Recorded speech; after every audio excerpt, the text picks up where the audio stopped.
See this? Okay, it is 4:30. I call the meeting to order and acknowledge that the District of Tofino operates within the territory of Tla-o-qui-aht First Nation. Notice to attendees that the meeting is being video recorded. Will be published on the District of Tofino's YouTube channel. Notice to virtual attendees to sign up for the public comment and question period using the Q&A function in Zoom. To register, participants are required to enter their full name, residential address, and the item they wish to speak to. Through unanimous consent, if there are no objections, I'll move that pursuant to section 15 of the District of Tofino meeting procedure bylaw number 1229. 2016 is amended. The February 24, 2026 regular meeting be held electronically via Zoom and live broadcasted on the District of Tofino's YouTube channel. The facility provided for the public to watch and hear the meeting be located at the Tla-o-qui-aht Sound Theatre, 380 Campbell Street in Tofino, BC. Seeing no objection, motion is carried. Also through unanimous consent, if there are no objections, I'll move that the February 24, 2026 regular council agenda be adopted. Seeing no objections, the motion is carried. Consent agenda.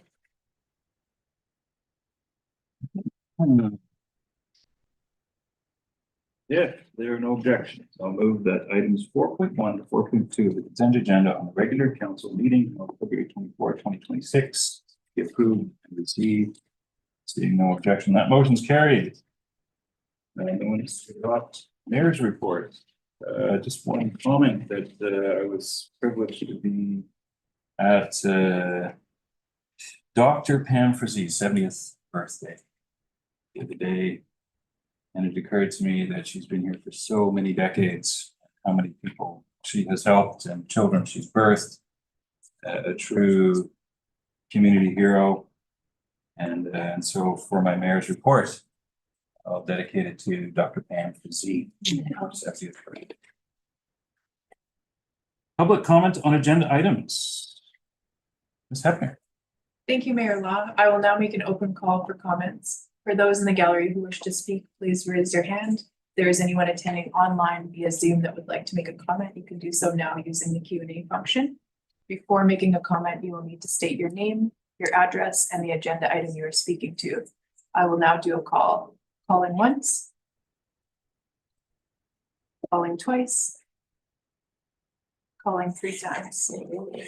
There are no comments at this time. Thank you very much, Senator. Moving on to delegations, 8.1, delegation from Kelly Wasser from Surf Rider Pacific Rim. Welcome. Oh, thank you. I'm guessing the slides I changed with this thing. Yes. Okay, thanks. You got 10 minutes.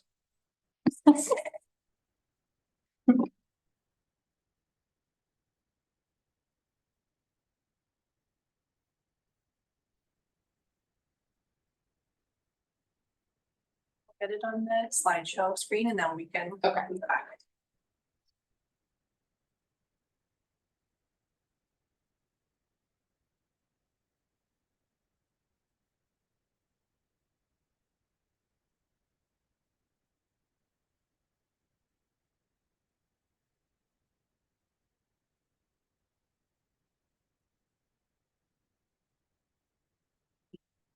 So my name is Callie Wasser, and for the past year and a half, I've been acting as co-chair of Surf Rider Pacific Rim. Today, I'm here to ask that council considers adding plastic and bioplastic coffee cups and lids to our single-use regulation bylaw 1277.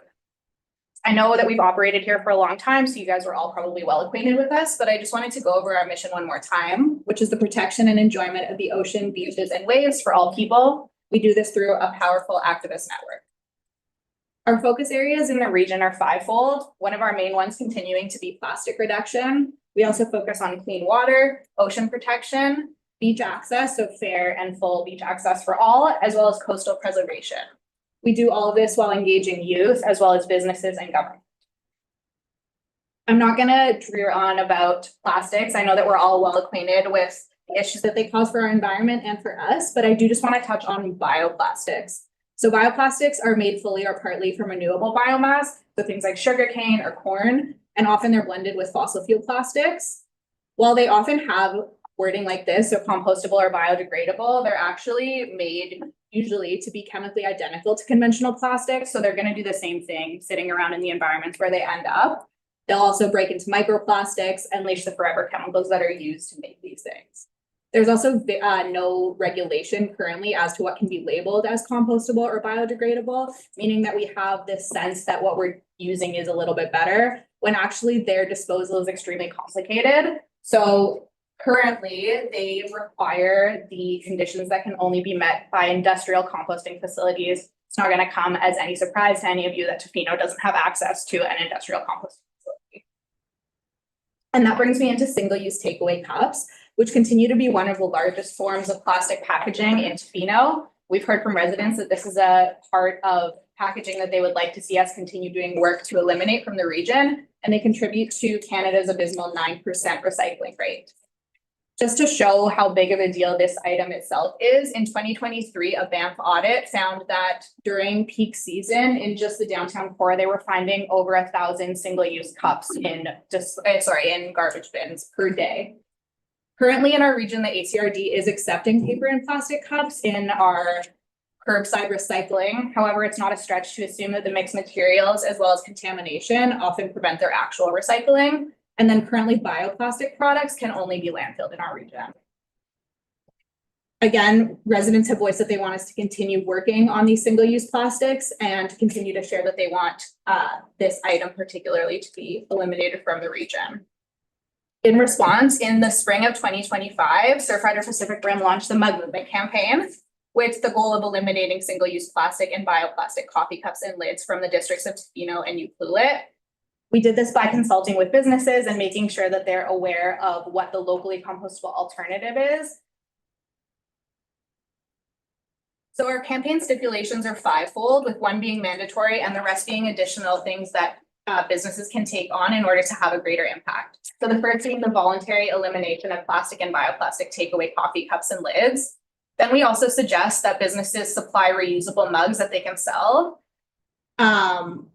Supply reusable mugs that they can have customers use for in-house use, as well as selling reusable mugs that they can brand for themselves. We also suggest that they offer a discount incentive for customers who are bringing their own reusable mugs. The monetary amount would be up to the business. And then lastly, we also recommend that they consider charging a fee for customers who choose to use the takeaway mugs. This can be modeled similarly to businesses who charge for bags, and that would disincentivize consumers, and it would also recoup the cost of that packaging. Our ideal is obviously for businesses to move towards fully reusable systems. However, we have consulted with businesses, and it seems that currently there's too many systemic barriers in place to make that possible at the current moment. So current business compliance actually stands at around 74%. So businesses that already are using the locally compostable alternative. And we've heard from other businesses that the main two factors in them signing on to Mug Movement and being in support of this is that their supplier carries ample compostable alternatives, so the locally compostable ones, and also that the price difference isn't much. And thankfully, actually, all of the major suppliers that service this region do have a locally compostable alternative. And they also are actually cheaper than the plastic and bioplastic options. So not only is this an environmentally favorable choice, it also is actually economically better for the businesses as well. We currently have 29 businesses that are compliant and also that have signed on to the Mug Movement in support of this. Most of those are in the food and beverage industries. And then we have 7 businesses that are compliant, so they're using that locally compostable alternative. However, we just weren't able to get in touch with them. Obviously, businesses are busy and we have limited volunteer capacity, but there are 7 that would need no extra help in making this conversion. That leaves 10 businesses outstanding that we would need to change over to the locally compostable alternative if this was passed. Most of these are businesses that weren't able to sign on in the past to any of these motions, and mainly that's because they have corporate decisions that are being made outside of Tofino. And then I just want to take a minute to just talk about the impact that we've had so far with bylaw 1277. We started doing these beach cleanups around 2016, and we see so much less plastic than we were seeing at that time. In 2019, we actually did a cleanup of the MUP, and we were finding over 500 pounds of plastic that was collected, and we'd be hard pressed to find even a fraction of that now. So we started with the 2019 ban on plastic straws and checkout bags. That was a British Columbia first, and it went on to be adopted provincially. Then in 2020 was the polystyrene takeaway containers, again being a British Columbia first. In 2022, again, we were the first municipality in British Columbia to introduce a ban on takeaway plastic cutlery. And then I just want to take a moment to talk about how exciting it is that as of April 22nd, 2026, we'll actually be the first municipality in all of Canada to ban the sale of plastic water bottles 1 liter and less. If we choose to add this to bylaw 1277, it would also position us as the first municipality in British Columbia yet again. So in conclusion, there's been a couple of things that we've noticed in the past with our work against plastic pollution, and there's 2 things that have to be working in conjunction, one being culture shift and the other being policy shift. So culture shift is making these low waste habits visible and desirable. Through the Mug Movement campaign, we have run quite a few public events. We had a launch party for our Mug Movement campaign. We also showed the documentary Plastic People. And through these events, we've garnered like hundreds of signatures of people who want to see this work continue. And then policy shift works to make these shared values reflected in bylaws and infrastructure. As like a resident of Tofino and a volunteer with Surfrider, I just want to say how I'm passionate I am to continue this work and how proud I am to live in a place where, you know, we're so forward thinking in this way. We are at a pivotal moment, and through a lot of our work, we've noticed that many businesses and residents are ready for stronger action on single-use items. So finally, while compostable plastics or things that are labeled bioplastic or biodegradable and compostable can seem like a great alternative, they actually just rewire our brain to think we're doing better when realistically, under the current conditions of how they get disposed, the best and most effective path remains reducing overall plastic use and then reusing and responsibly managing what remains. Thank you so much. Together, we can continue turning the tide on the plastic crisis and ride the wave toward a more equitable and healthy future. Perfect. Hey. You could stay up there. I don't think we have any hard questions. Oh yeah, true. I forgot. I was supposed to. But thanks for all your work on this. It's so exciting to Very be excited. part of council and staff and a community that are pioneering Mhm. you know, cure for plastic waste, or at least some of it. No, we've done really good work so far. Yeah. Very honored to live here. It's so great. Less art for Keith Clarkson though. Yeah, true. Yeah, enough. There's always gonna be enough. Yeah. So let's open it up to council for questions.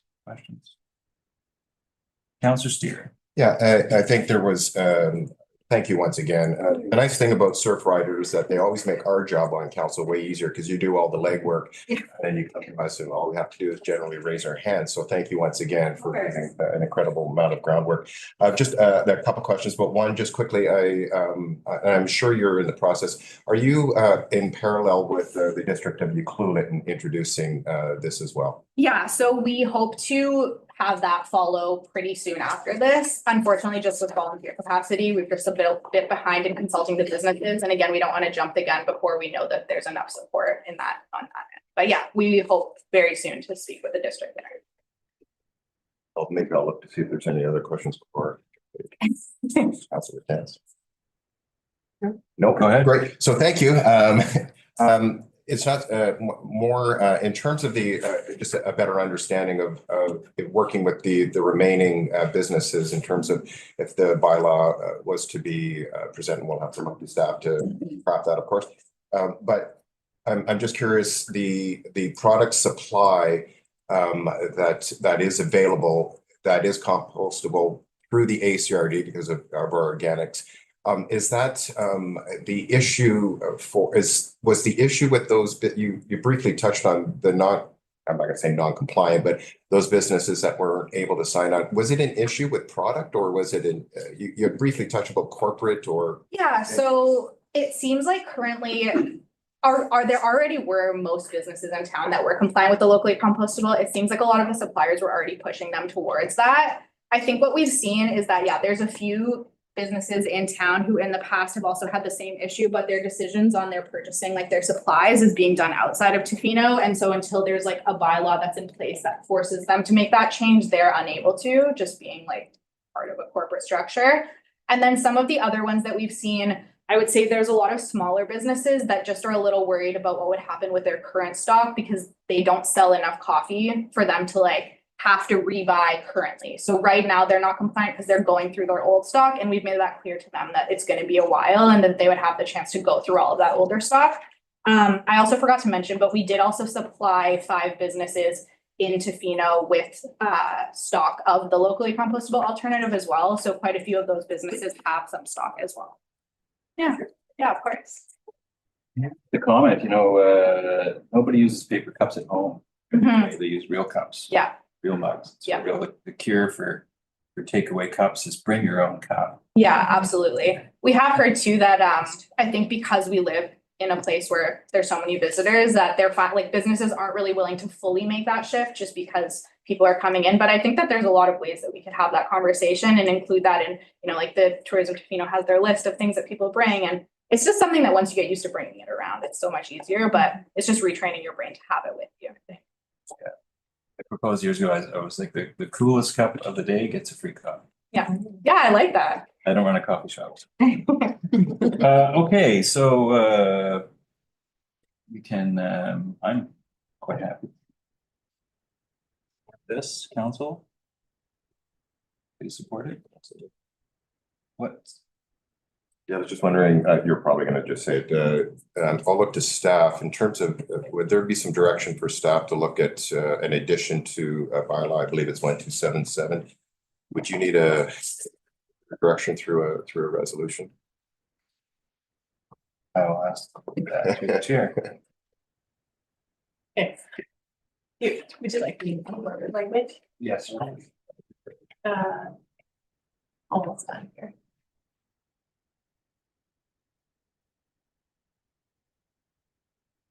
So I think that staff proceed with preparing an amendment to the single-use item regulation bylaw to include single-use plastic cups and lids. Single-use bioplastic and plastic. So yeah, it's a mouthful. Single-use bioplastic cups and lids. Bioplastic and plastic cups and lids. Yeah. Okay, Thank you. A lot of words. Would you like me to read it one more time? You can read it all.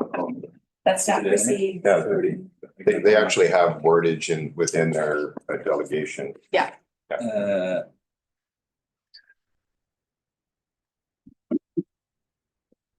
Oh, yeah, just maybe I'll just read first because you got it. Sure, that staff proceed with preparing an amendment to the single-use item regulation bylaw to include single-use bioplastic and plastic cups and lids. I'll make that motion. Second by Councillor Steer, all in favor? Unopposed, motion carried, thank you. Hey, thank you. We have 8.2 delegation for floods coordinator. Oh,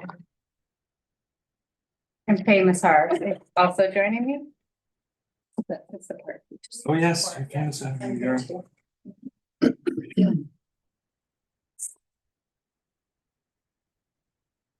Just while they're getting it up, I'll just introduce myself. So I'm really grateful to present to community as well as mayor and council today. My name is Brooke Wood. I'm the coordinator for the Coastal Family Resource Coalition, and really happy to share with you today a little bit about the work that the Coastal Family Resource Coalition does in the community and ways we can work together with municipality. Next slide, please. So the coalition is an interdisciplinary network of service providers and community members, and we were formed initially as a response to funding cuts. And the goal is to network, share resources, and reduce duplication and improve the overall health in the West Coast communities.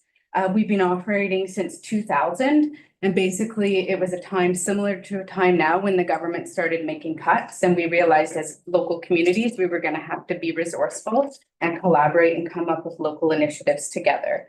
And so that's why the coalition was formed with some super great people. Faye was a coordinator prior, and I think if you go way back, I think Noreen Messer, Lori Hanna, lots of really big community champions started this work, and I'm really honored to be taking it forward. Next slide, please. How we work. So we host a monthly meeting from September until June, and we alternate these meetings per community on the coast. So prior to COVID, all of these meetings were in person, and now we're doing 4 meetings in person, 4 meetings online, budget cuts, all of that, and still having community focused meetings like 10 times a year. So each community will get a chance to identify their community health priorities. Some of the big work that we do is we have action tables. And so we have the harm reduction working group, the youth workers, and the early years group. We participate on local planning tables, and our current funders are the MCFD, Island Health, through the ACHN and the Tla-o-qui-aht Biosphere Trust. And we host the West Coast Literacy Program, which is funded through Dakota Literacy. So just a little bit about this. So I've been really stoked to be part of the youth working group. And so some of that work that we've done for youth over the years is really advocate for youth services. And so one of those applications is the satellite foundry that we're really working on as a region. We've also been able to support getting the youth facilitator. Right now it's Sin, and he's working for Alberni Drug and Alcohol Program. And what we do is we work together to ensure the needs of youth are getting up there and the voices are heard. And so it's a really active group. I would say it's the most active, and we usually have about 25 to 30 youth workers that participate in that group. And I really want to thank District of Tofino.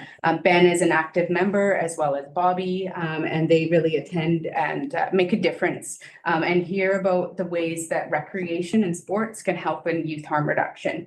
The next group is really active right now is the early years working group.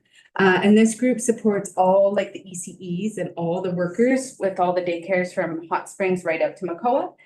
Also very active group right now. We're really working on a program that's called Free to Play, encouraging kids to get outside and work in collaboration with funding cuts. Some initiatives they did over the year was lots of professional development, as well as advocacy with North Island College to get the ECE training programs out here. It's just a fantastic group. And again, great participation from District of Tofino. Cindy participates as well as Thor. And then the harm reduction working group, we mobilize that group quarterly. It's a fantastic group, and it's done a lot of the work on increasing alcohol services on the coast, as well as mental health supports in the region.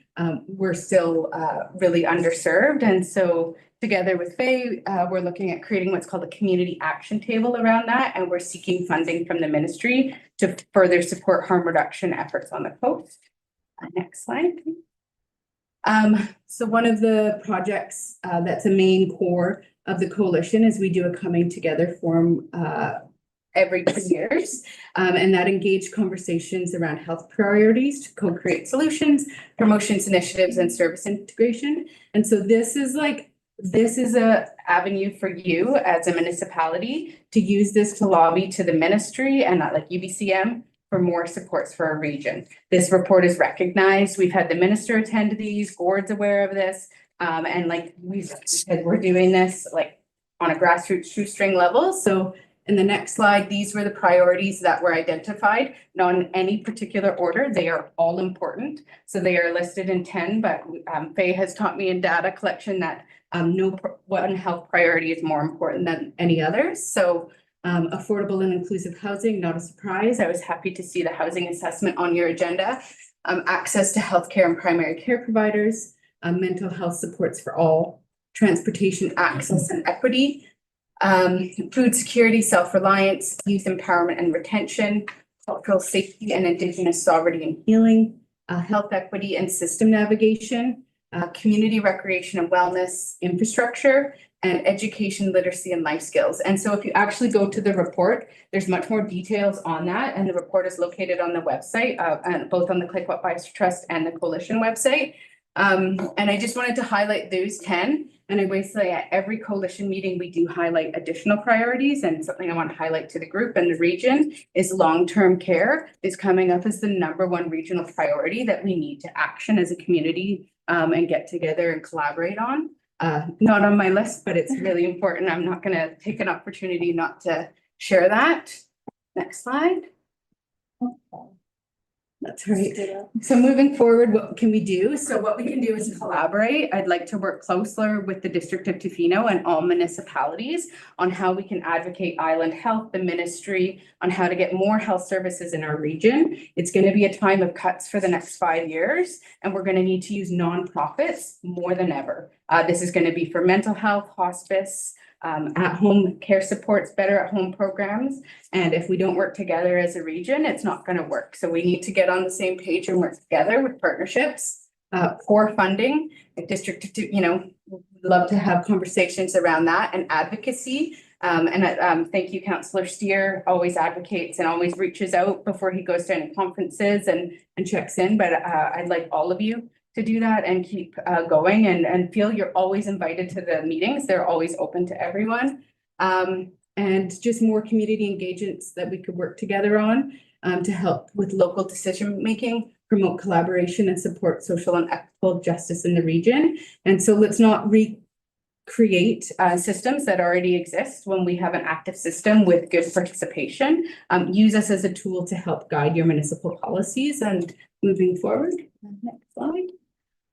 Just want to highlight, we are funded on a shoestring, so I do about 9 hours a week for this position. Our biggest funder is the Ministry of Child and Family Development. Again, that could be precarious, so wanted to highlight that. Alberta Tla-o-qui-aht Health Network, this is our final year of funding, and the CBT supports us with $6,000. And then an organization called BC Community Response Network gives us $1,000 per year, but we get to do $5,000 in projects. So funding is very, very tight and precarious continuously. And next slide. So I wanted to open it for questions and just leave a recommendation with the group, not really asking for anything, but just really want to spread awareness. I'm going to be reaching out to George or Josie and Gord, as well as all chief and council and District of Tofino. But the coalition has we would like that we have consistent representative from District of Tofino to support health promotion and collaboration. So, supporting council members as well as supporting staff to attend these important meetings and collaboration, because a lot of communication happens at these meetings and it can help guide your decision. Yeah, anybody saying? No, I think you nailed it. Okay. Yeah, I will say in my experience in this position previously, and now I work for Island Health as a community health promoter. The coalition is often used when there's a housing needs assessment or engagements needed for programs that are coming from outside of the region. We're the first people that they call to say, oh, can we come to your table and talk about this? And absolutely you can. It's a great place to do it. We have 30+ people that are experts in health and social services in the region, and we're utilized a lot. So you can utilize us more, but also I just really want to impress upon you the value that this network holds. Yeah. For promoting health and advocacy. Thank you. Super. Great work. Thanks for being up here. Councillor Steer, you had your hand up. More of a comment too, and I want to thank you once again for the conversation. And we've learned over and over, and the word has come out about collaboration. And so our ability to collaborate, and I'll just a shout out to the coalition and to Faye, who is collaborating and supporting our community alcohol strategy through the committee work that's been, and I know the coalition is actively involved because we had our meetings just yesterday. And so that work is ongoing. That's an example of that collaborative work where we've reached out to be able to have the resources, make all of our resources go a little further. So I really want to thank you for the work that's ongoing, and we know that there are opportunities to collaborate. This council has made it very clear that community health and well-being is top priority through our strategic planning, and the initiatives are supportive recreational opportunities, a community alcohol strategy, the list goes on. So you've got a council here that is very supportive and is looking for opportunities to collaborate. Council? Thanks again. Thanks. Thank you. Thanks so much. Right, we're going to move on to correspondence. And read regarding concerns, comments from council or staff. Budget meetings. Answer. Yeah, I was. Yeah. Sure, I can update council on this. We have myself and Mr. Kirkland have been working closely with the residents in that area. Put some additional safety measures in place, signage, working with the school, to have a more active presence during school starts and school ends, as well as bylaw and RCMP presence. That doesn't seem to be the right combination of safety improvements, and we wanted to give that a bit of time in the new year to see if that would work. Mr. Brooklyn and I are meeting tomorrow to talk about next steps in that area, and that will be up to and including consideration of recommending that we temporarily close that section of the road. So you will receive a report in the coming weeks in response to these concerns on this. Maybe just a comment on Gibbs Street's infrastructure work is coming, and I believe it's in the financial planning process, which is in process right now. I just thought it'd be Mr. Kirkland. Yeah, through the chair, right now, there's a design project for next year for redesigning that as a two-way corridor. So two Gibson Street connector processes going on right now. Excellent. Councillor Sloan, Councillor Thomas.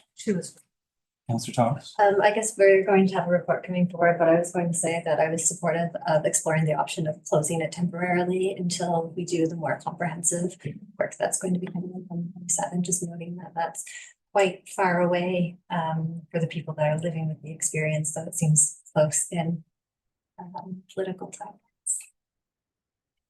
Councillor Sloan. And then my question was, if we do have to go to temporary closing it, would there be any possibility of expediting it? Because for the high density that is in that neighborhood, that would be affected by the road closure, could that be moved forward at all? The 2027 date? Maybe we'll let's push that to the financial planning process, since we're just kind of in correspondence right now. I believe we're in correspondence. So let's keep it to correspondence, and we'll take that note from Councillor Thomas, and we'll take that, put them in their right places, and we'll look forward to that report. Perfect. That's all right. 9.3 correspondence from Paul Adams. Unless there's any other comments for Gibson Street. Yeah, 9.3 correspondence from Paul Adams, Executive Director, BC Rural Health Network. 9.2. Did I miss 9.2? 9.2 correspondence from Leslie Fox, of course. Councillor Thomas. Yeah, thank you. I had requested that this be on the agenda. Just I had reached back out to Leslie to follow up, and she said that Port Moody is constructing a resolution for UBCM, noting that we've missed the cutoff for putting something forward. I'm not proposing that we put a resolution of our own forward, but I'd like us to be supportive of this for the other communities that do. And when it comes time for us to talk about priorities for advocacy at UBCM, then I would like to revisit this, because it's something that we might be able to sit down and have a conversation with and talk to the industry about our experiences. Excellent. We noted, and maybe staff can put a note on that for UBCM as well. Councillor Steer. Yeah, just to further, Councillor Thomas and Mayor Law is well acquainted with this file in terms of our Bear Smart status here.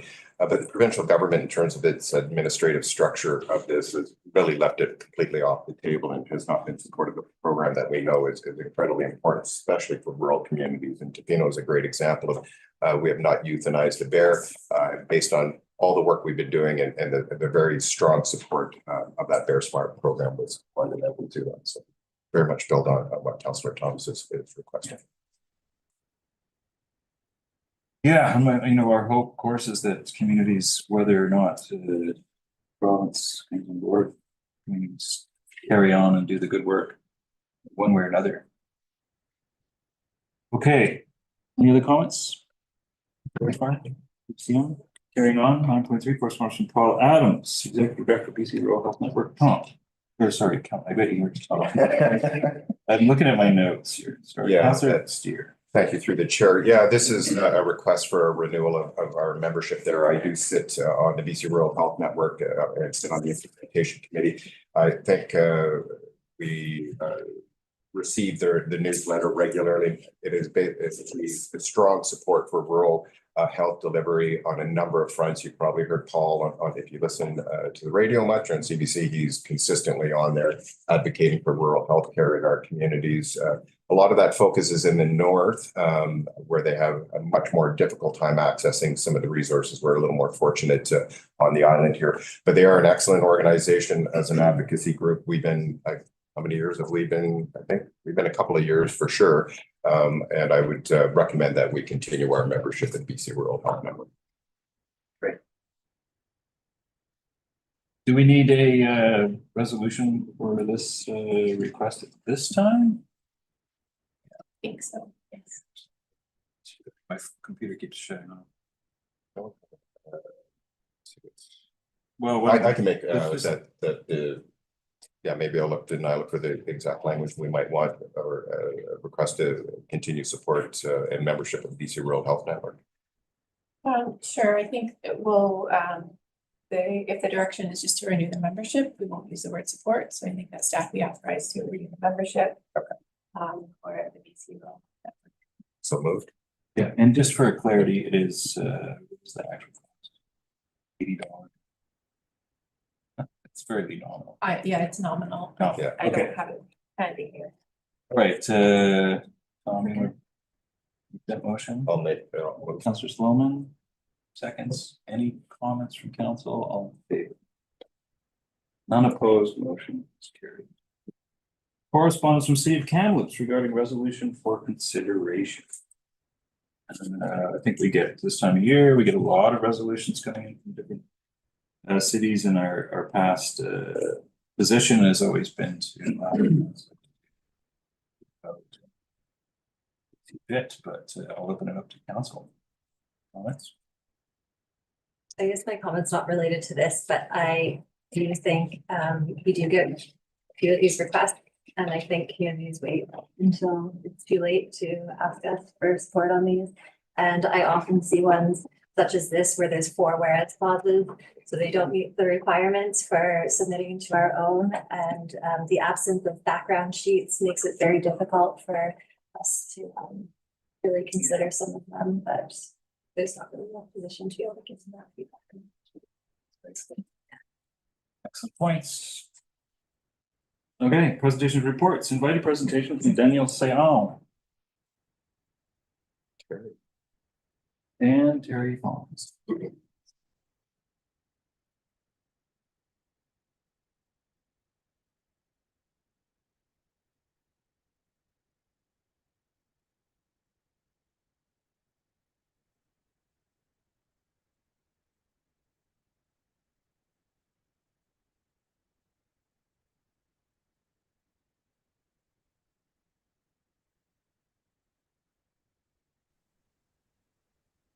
Okay. Hello, and thank you very much. We are sorry that we did not come to join you in person. But we thought that this is going to work for us better today, so I do apologize for not making it. Can you hear us? Can you hear us okay? Or Mr. Sayon, cannot hear you. You cannot? You cannot hear us? We are both you see the green box, which means the computer hears you. Yeah.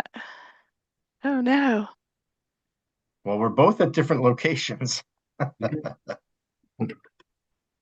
don't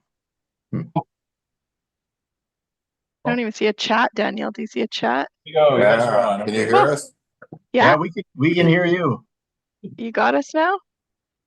Yeah, we got you. Yeah. Perfect. Great. Welcome. Just say, Thank Miss Fong. Look forward to it. Thank you very much. And I will share my screen and then start the presentation and then hand it off to Daniel. Okay, you guys can see my screen, can you? We can.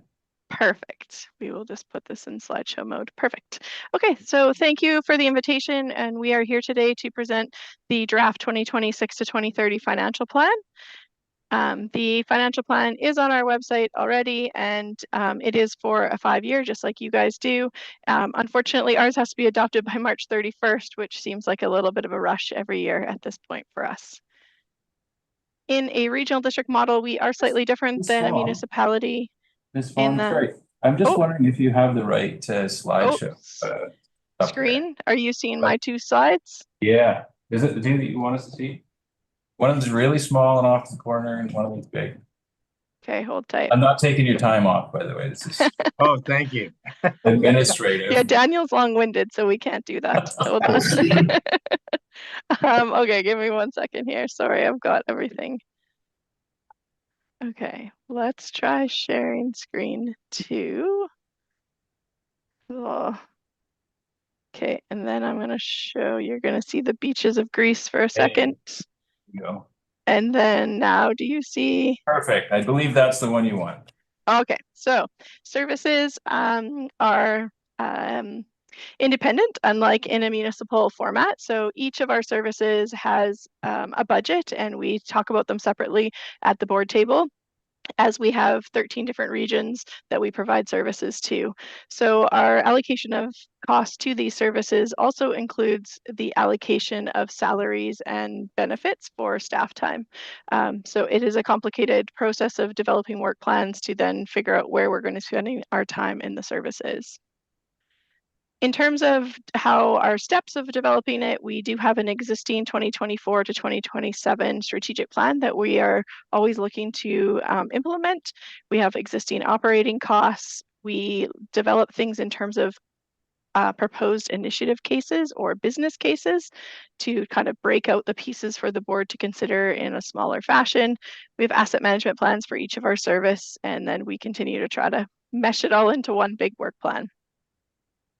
We are in the middle of our engagement sessions right now, and there is numerous ways to engage with us. All of our meetings are open to the public and are recorded and live streamed. There is also a financial plan page and a new engagement hub looking for a little bit more public feedback if possible. And at any time, you're welcome to use the budget@acrd.bc.ca email to provide input. In our strategic plan, the 4 focus areas are the planning for a resilient and livable region, managing our assets and infrastructure, partnerships and communication, and advocacy and service. So continuing to try to implement those sub-initiatives that are under each of those categories. This year's financial plan is approximately 38.8 million. The tax requisition component of it is about 13.6 or 7.32% higher than previous year, and we are anticipating approximately $18.3 million in grant funding. In regional planning, there was some work done last year regarding agricultural development and coastal foods roundtable, really great projects that had the development of an emergency food security plan. So looking at implementing some of those initiatives. This year, there's a partnership with CBT and some other partners, including yourselves on the West Coast, to do some community climate adaptation planning. So looking forward to that. And there was 14 subdivision referrals received in 2025, and they're expecting a similar level of activity in 2026. I did throw up the stats here for the rural planning, as Tofino does pay $7,000 per year to have a vote in the planning applications that are in the Tla-o-qui-aht Biosphere area. However, there were none received in 2025. Long Beach Airport continues to be a large focus of our regional district, and we did complete the first year of our MOU with the Tla-o-qui-aht First Nations and continue to work on building future together with them. We were awarded a grant to do some land use planning out at the airport, and that includes a big significant portion of First Nations engagement. So that's really getting kicked off here in 2026. Our airport manager was way too excited about the fact that we now have a water system fully installed and updated, and a generator installed as well to provide water to the area. And we did see some increased passenger numbers, up to about 11,000 movements during the year. In 2026, we are going to be looking at the domestic pump aspect of the water system. There's some general airport maintenance stuff, and then really focusing on that airport land use master plan so that we can develop a vision for where we're headed with the airport. Regional parks, after many years of focusing on that remaining piece of the West Coast multi-use path, the attention is now turned to the log train trail in the Alberni Valley as they are looking to make it multimodal. So continuing to address our lease with the MOTT to make sure that we can make that transition. Solid waste is another large service for the West Coast and has the curbside collection as well as the landfill itself. We were faced with new landfill gas regulations here early in 2026 that our staff are still wrapping their heads around. I don't believe it's going to change anything for the levels on the West Coast at this time, but definitely has an effect on our Alberni Valley landfill. On the West Coast, it was the first year of the compost program and had very positive community feedback. So continue to sell compost in the area. Biosolids from Tofino were received and processed, which I understand went okay and has some improvements to be had.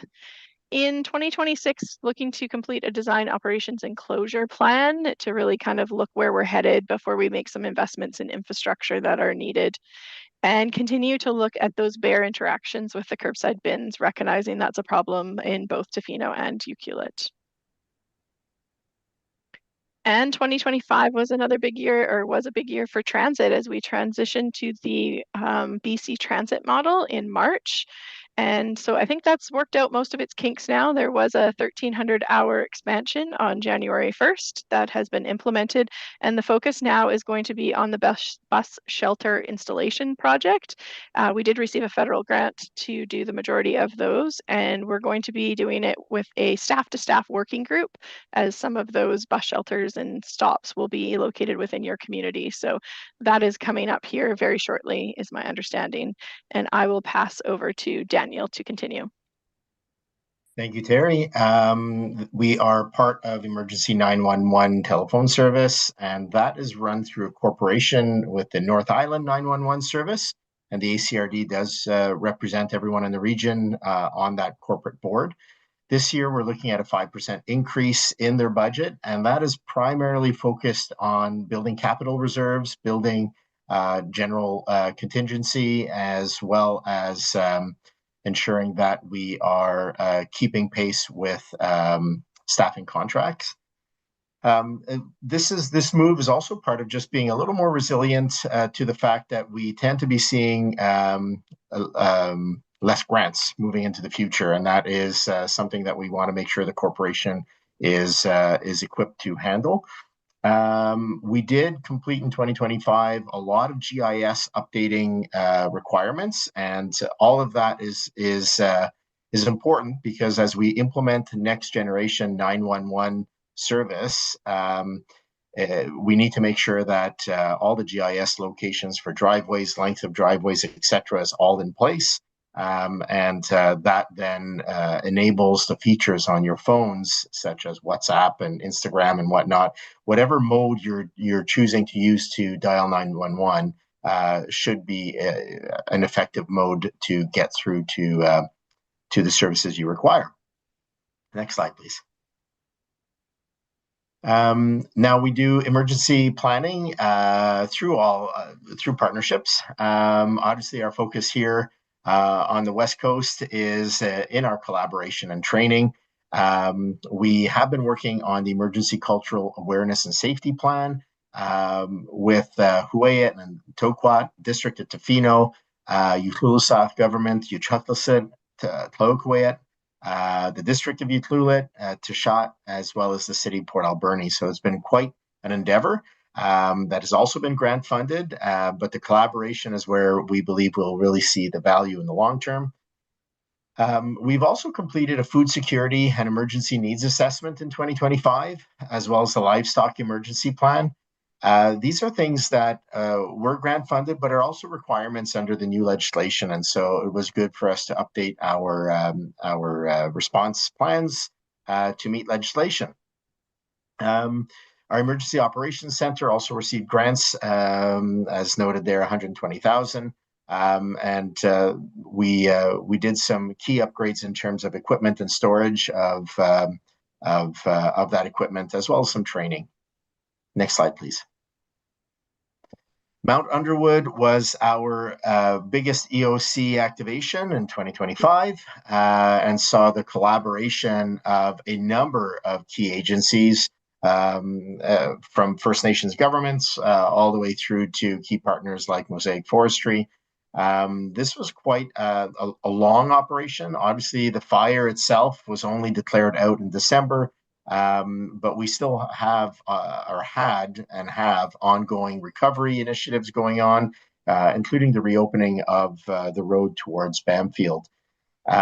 Really want to tip our hat to all the efforts that went into to responding, and we are going to be doing an elected official debrief on March 4th. That'll close all of the debriefs that we've had with staff, with different agencies, and now with elected officials, and that'll help us do better next time around.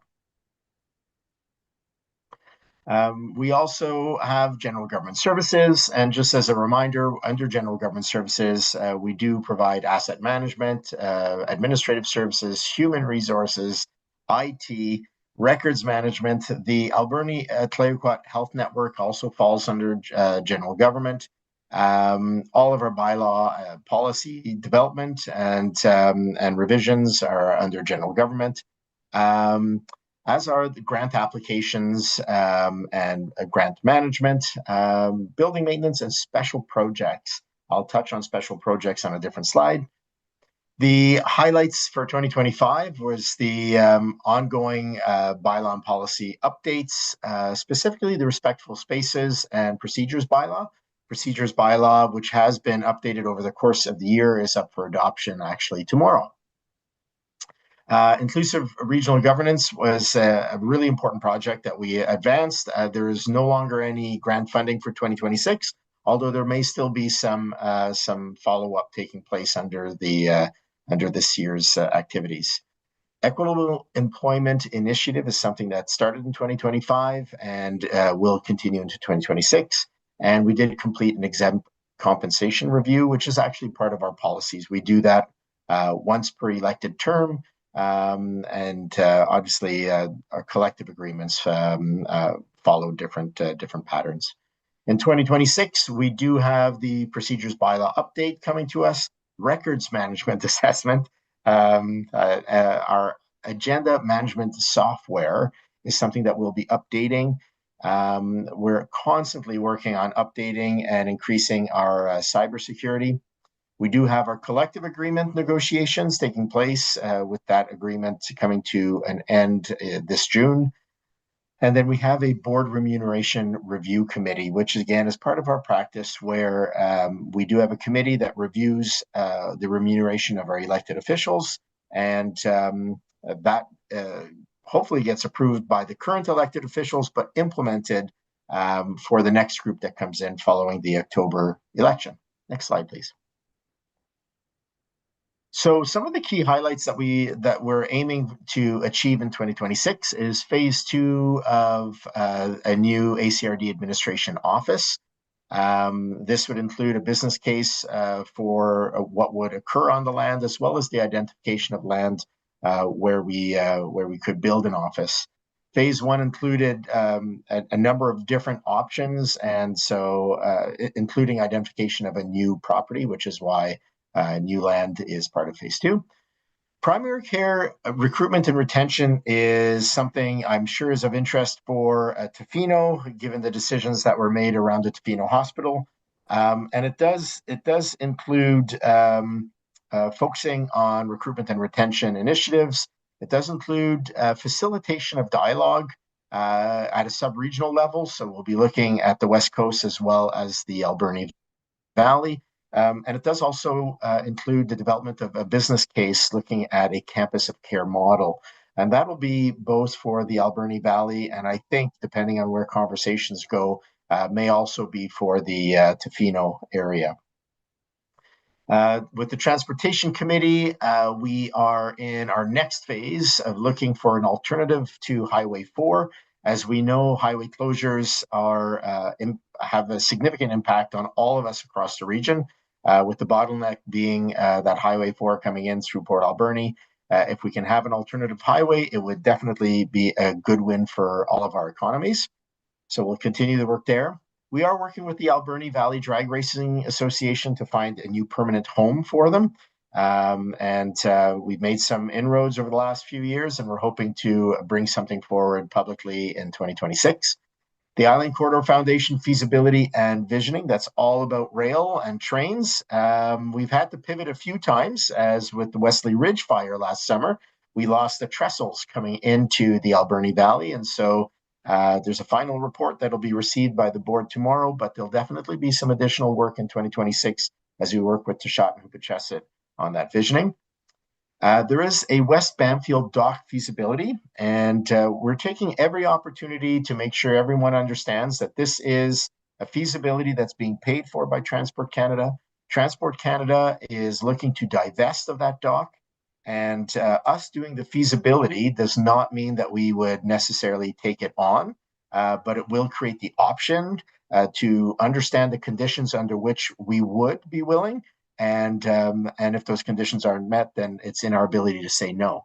What's important about all of this is that if Transport Canada doesn't divest of it to the ACRD, there are two options. They could divest to a third party, commercial enterprise, or they could retain it if we are successful at lobbying that effort. So in either way, the feasibility is really important to have that public information out there, so anyone facing that decision in the future has access to all of that work. Last but not least is an AVRA, which is the Alberni Valley Regional Airport. We are looking to develop a protocol agreement with Tla-o-qui-aht Hupachesset, which is similar to the MOU that we signed with Tla-o-qui-aht First Nation at the Long Beach Airport in 2024. Next slide, please. West Coast Multiplex. So following a request from the West Coast Multiplex Society, the ACRD has reestablished support for working with the Society to assist in advancing on a number of objectives, including design work and planning work, coordination of government agency collaboration. And I will flag that obviously with the work that we're doing with the master planning or the airport land use master plan, on the West Coast, that there will be some further dialogue there in terms of ultimate locations, as it was flagged that it seems to be the location discussion that trips us up every time there is a grant application. And so at the very least, we're hoping to find some alignment through the dialogue so that we're clear on where the facility would be or not be, because we need to crack that nut. Next slide, please. Regional Hospital District, as you all know, or I hope you know, it is a separate legal entity, but it is all the same taxpayers. And so the work and the renovations that were done on the West Coast General Hospital are complete, and the debt is now fully paid as of 2025. We like reminding everyone that everyone in the region paid towards that, including Tofino. And the same would hold true that when we get to hopefully get to these renovations and upgrades to the Tofino Hospital, that everyone in the region will be paying towards that as well as part of our contribution agreements. That said, the ministry did not accept the Tofino General Hospital concept plan and requested further dialogue moving forward. That came to a surprise to all of us at the same time, including Tofino. And so this year, even though we're planning on collecting the 1.8 million tax requisition, that's unchanged from previous years, we expect the majority of that to go into reserves and the 550,000 of that to go towards the minor equipment updates. So yeah, I'll go next slide on Regional Hospital. I'm sure there'll be questions. Over to you, Terry. Great. And just one final slide to show you service by service, what our changes are for the year. So Tofino is a 8.13% increase, kind of listed them out for you in each. There's 2 of those services that look funny as they're negative 100%, but we decided not to proceed with the West Coast Emergency Coordination proposed service that we talked about for a number of years, and we reverse requisitioned that in the prior year. So I realized that number looks funky. And then the West Coast Multiplex, we requisitioned fund last year, but then the society didn't actually reach out requiring any support from us. So we don't need any further funding to support what they're asking for this year. So that one again is a 0 for 2026. And your assessed value went up slightly, probably the smallest increase you guys have had in a number of years. However, there was quite a few areas in the region that went down. So again, not exactly what you were hoping for in terms of apportionment exercises. But I will leave it there, and we are happy to answer any questions, and I'll stop sharing. Thank you very much. I do have a question for clarity, just with Mr. Sayon. Regarding the Tofino General Hospital, we know that the initial complex of care business case was rejected. We know they're in talks right now. And it was suggested that from the ministry that there would be a replacement. And I just want to clarify your comments on renovations and upgrades. That's apart from that project. Is that correct? Sorry, I might have mischaracterized that. So ultimately, there were funds dedicated, and we were hoping that we would be doing that work on the Tofino Hospital. So without that work advancing, then we need to regroup and have those discussions. Now, we did receive a letter from the District of Tofino asking that the ACRD take a lead or a greater lead role in facilitating dialogue along those lines, and that is currently part of our 2026 work plan. Okay, so just a clarification, the renovations and upgrades weren't the complex of care replacement, it was something else, or you just said renovations and upgrades as if that was the project? Well, that Just was for the clarity. project. Yeah, that was the project, the hospital project. Okay, thank you. Okay.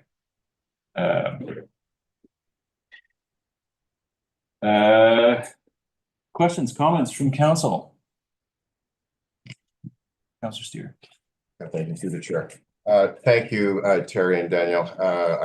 The amount of work that goes into this is phenomenal. And Terry, I really give you a hat off once again for the work that you do in bringing this budget forward. It's been a lot of work with a lot of time spent on.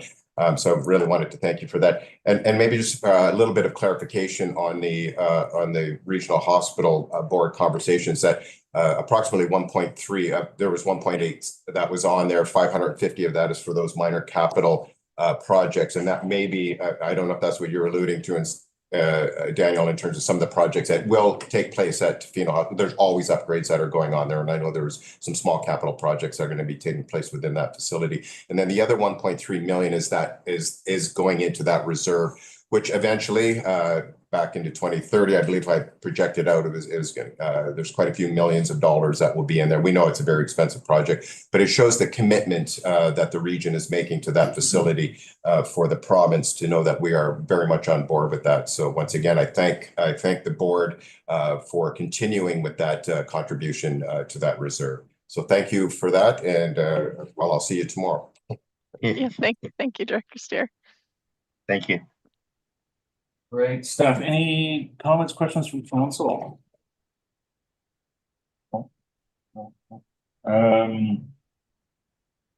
Love to see that log train trail upgrade, total transportation. That's going to be so exciting. So perk my ears up on that. Great stuff. Thank you, you two. Thank you very much.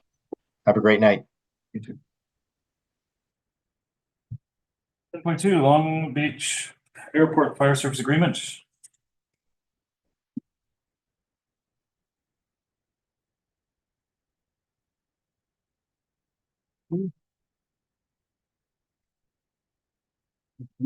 Captain? Slides here. That was actually a really appropriate precursor to my presentation, I think, because they briefed us quite well on the current situation at the airport.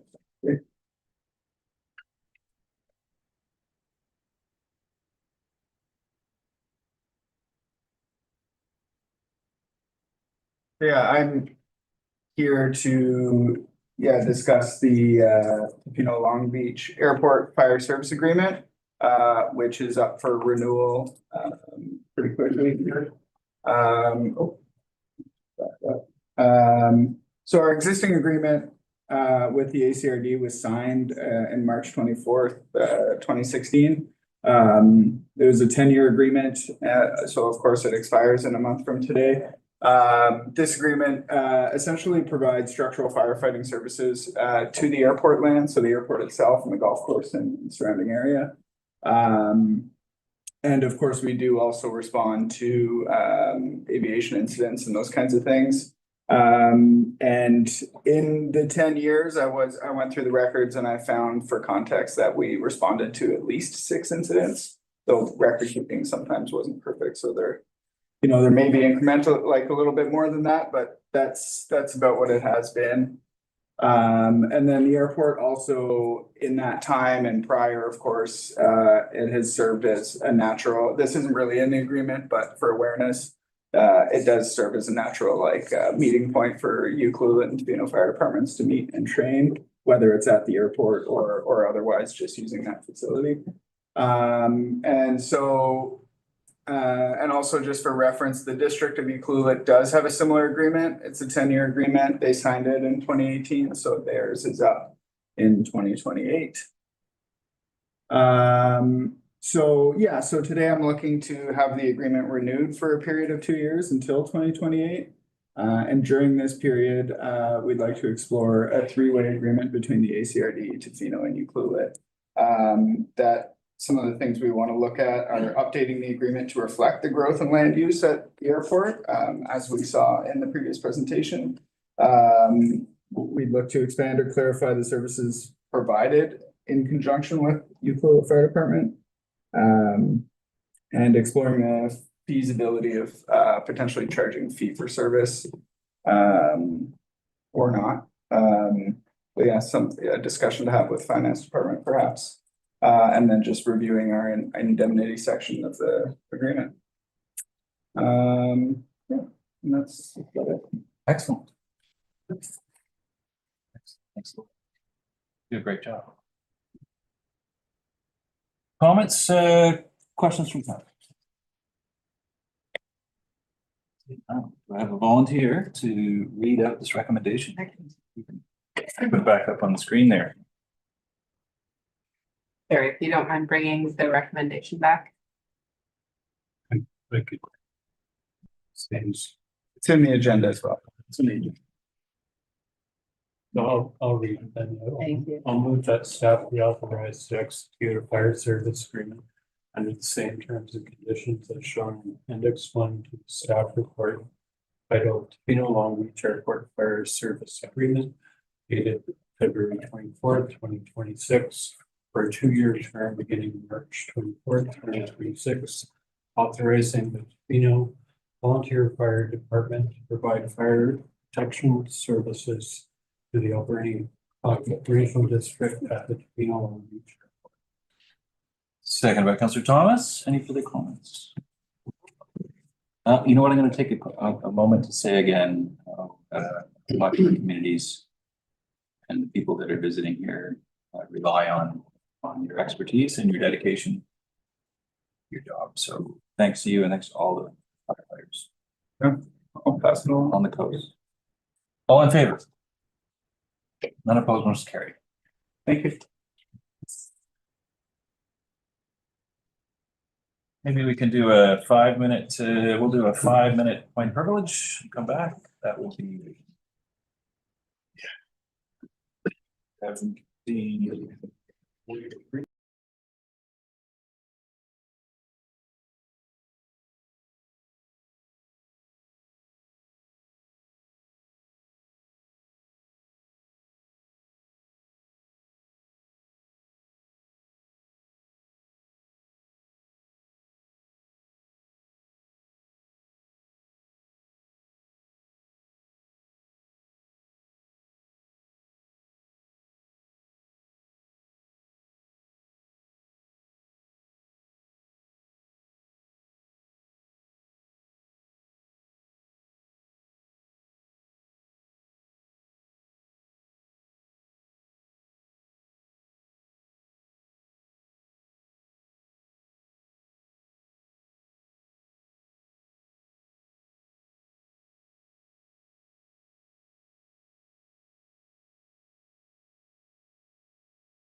Schedule.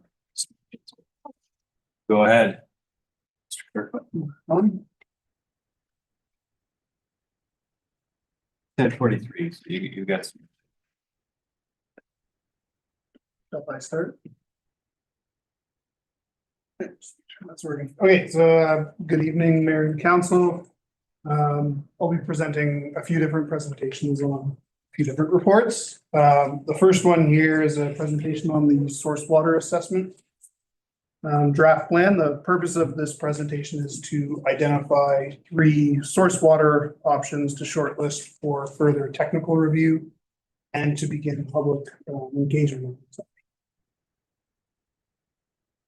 Source water assessment builds on several years of work by staff to better understand and evaluate the district's water system. This includes system monitoring, data collection, condition assessments, which follow 2 major infrastructure planning reports, being the 2022 water system overview and of course the 2024 water master plan, which identified the source water assessment as a top priority. The last update to council on the source water assessment was provided to the committee of the whole in November 2024. And at that time, staff heard concerns from the committee on the financial implications of each potential source, the impacts of source selection may have on future regional growth, and how different source options may be viewed by the Tla-o-qui-aht First Nation and other intergovernmental partners. Since November 2024, staff have met with Tla-o-qui-aht First Nation administrative staff to review all the sources identified in the draft assessment. These meetings included the tribal administrator, the manager of lands and resources, public works manager, and a Tla-o-qui-aht Economic Development Corporation board member. From these discussions, Tla-o-qui-aht provided valuable feedback and helped narrow the list down to potential shortlist options, which were consistent with council's earlier discussions and such. TFN staff then brought the presentation and the potential shortlists to the Hotway for further review. The Hotway did confirm that the draft assessment, this meeting confirmed that the Hotway had received the draft assessment well. They also noted concerns about regional growth advancing without economic frameworks that recognize Tla-o-qui-aht potlatch laws, particularly where regional development benefits from lands within Tla-o-qui-aht territory. Following these discussions, district staff and council participated in watershed reconciliation meetings with Tla-o-qui-aht staff, Tla-o-qui-aht elected council, and Hotway representation.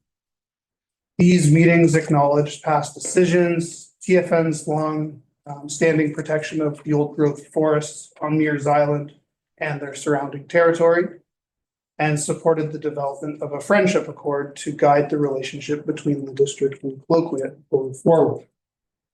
Earlier this year, staff met again with Tla-o-qui-aht, with TFN staff to review the updated assessment.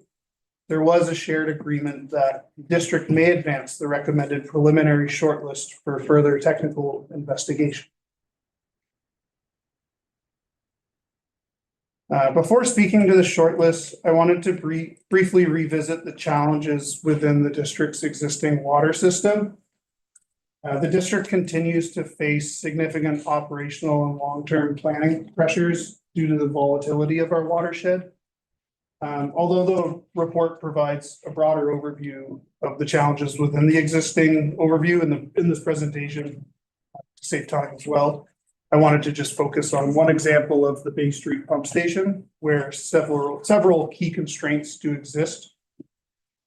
So although this pump station does produce compliant and very high quality potable water, the pump station does not meet current Vancouver Island Health Authority 4321 legislative treatment requirements.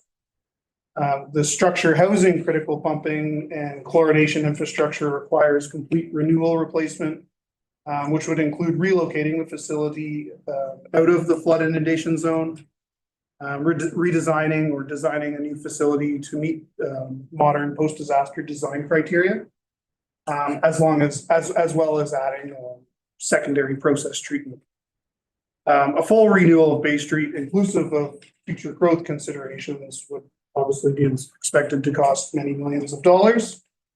As I referenced in yesterday's financial plan presentation, and while long-term decisions are still being evaluated, staff are focusing on targeted short-term, lower-cost risk reduction investments, which, as I noted yesterday, include renewing the Close Creek infiltration gallery, conducting minor repairs to the Sharp Creek Dam, and adding a third pump at the Bay Street pumping station for additional system redundancy.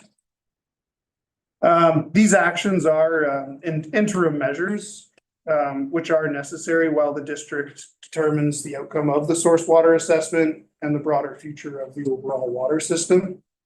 The outcome of this assessment will directly shape future capital planning. For example, if Kennedy Lake or Lost Shoe Creek became the next major water source, the district's operating profile would shift significantly. This would involve substantial decommissioning of existing infrastructure, and facilities like the Bay Street pumping station would become obsolete. If a source such as the Osmosis Reservoir expansion became the preferred option, capital upgrades would proceed in a phased and financially sustainable manner consistent with the 20-year capital project plan within the water master plan, therefore renewing the district's existing water system, including raw water treatment and distribution components. Excuse me. Through discussions with council and the Tla-o-qui-aht First Nation throughout 2025, staff have identified 3 shortlist options to advance for further technical investigation. Expansion of the Osmosis raw water reservoir, a regional approach to Kennedy Lake, connection to the Lost Shoe Creek aquifer. These 3 options have been reviewed and preliminarily endorsed by Tla-o-qui-aht. They address known raw water supply limitations. They represent 3 different distinct supply strategies, being storage expansion, new surface water, and a groundwater source. They are sufficiently defined to support meaningful comparative evaluation and can be advanced incrementally without predetermining a final long-term solution. The other options that were illustrated within the source water assessment draft plan may be revisited during community engagement, but at this stage, they do present higher technical uncertainty, limited data, greater environmental and or regulatory risks, higher and riskier operating and maintenance costs, and some have the need for major preliminary work to proceed before feasibility could be reasonably assessed. So following tonight's meeting and pending the discussion after this presentation, staff would begin preparing a community open house session to share the draft source water assessment and the shortlisted options pending council discussion. The assessment of the draft plan would be further informed based on public feedback. Staff would continue to work closely with the Tla-o-qui-aht First Nation throughout the next phase and prior to bringing the assessment back to council for its next iteration. So with that, I'll leave the recommendation on the screen and open up the floor to questions and conversation. Super, thank you so much. All right, Councilor McMaster. You know, if the town's going to grow, we need more water. Everybody agrees with that. So it's a question of how much do we want to grow, and then also how much does TFN want to grow? Has there been any growth discussions with TFN? Through the chair, there has been like preliminary growth conversations with the nation. There hasn't been anything substantial and an actual quantified how much would the region want to grow. To me, that's going to dictate where we go. I mean, if we want unlimited growth, we're probably going to go to Kennedy Lake. It's going to take a lot of discussion, money. Councillor Anderson.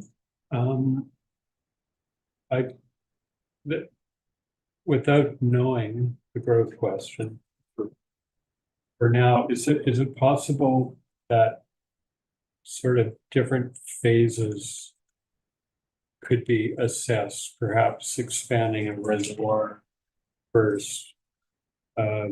Would going to the Lashu Creek maybe be a leg of eventually going to Kennedy? I'm just wondering if, rather than coming up with one solution, if they may be linked to a growth scenario over 100 years or something. As different priorities might change. And ultimately, not only TFN's growth strategy needs to be assessed, but if we're looking at Kennedy Lake as a regional thing, Ucluelet's growth strategy would play into that too.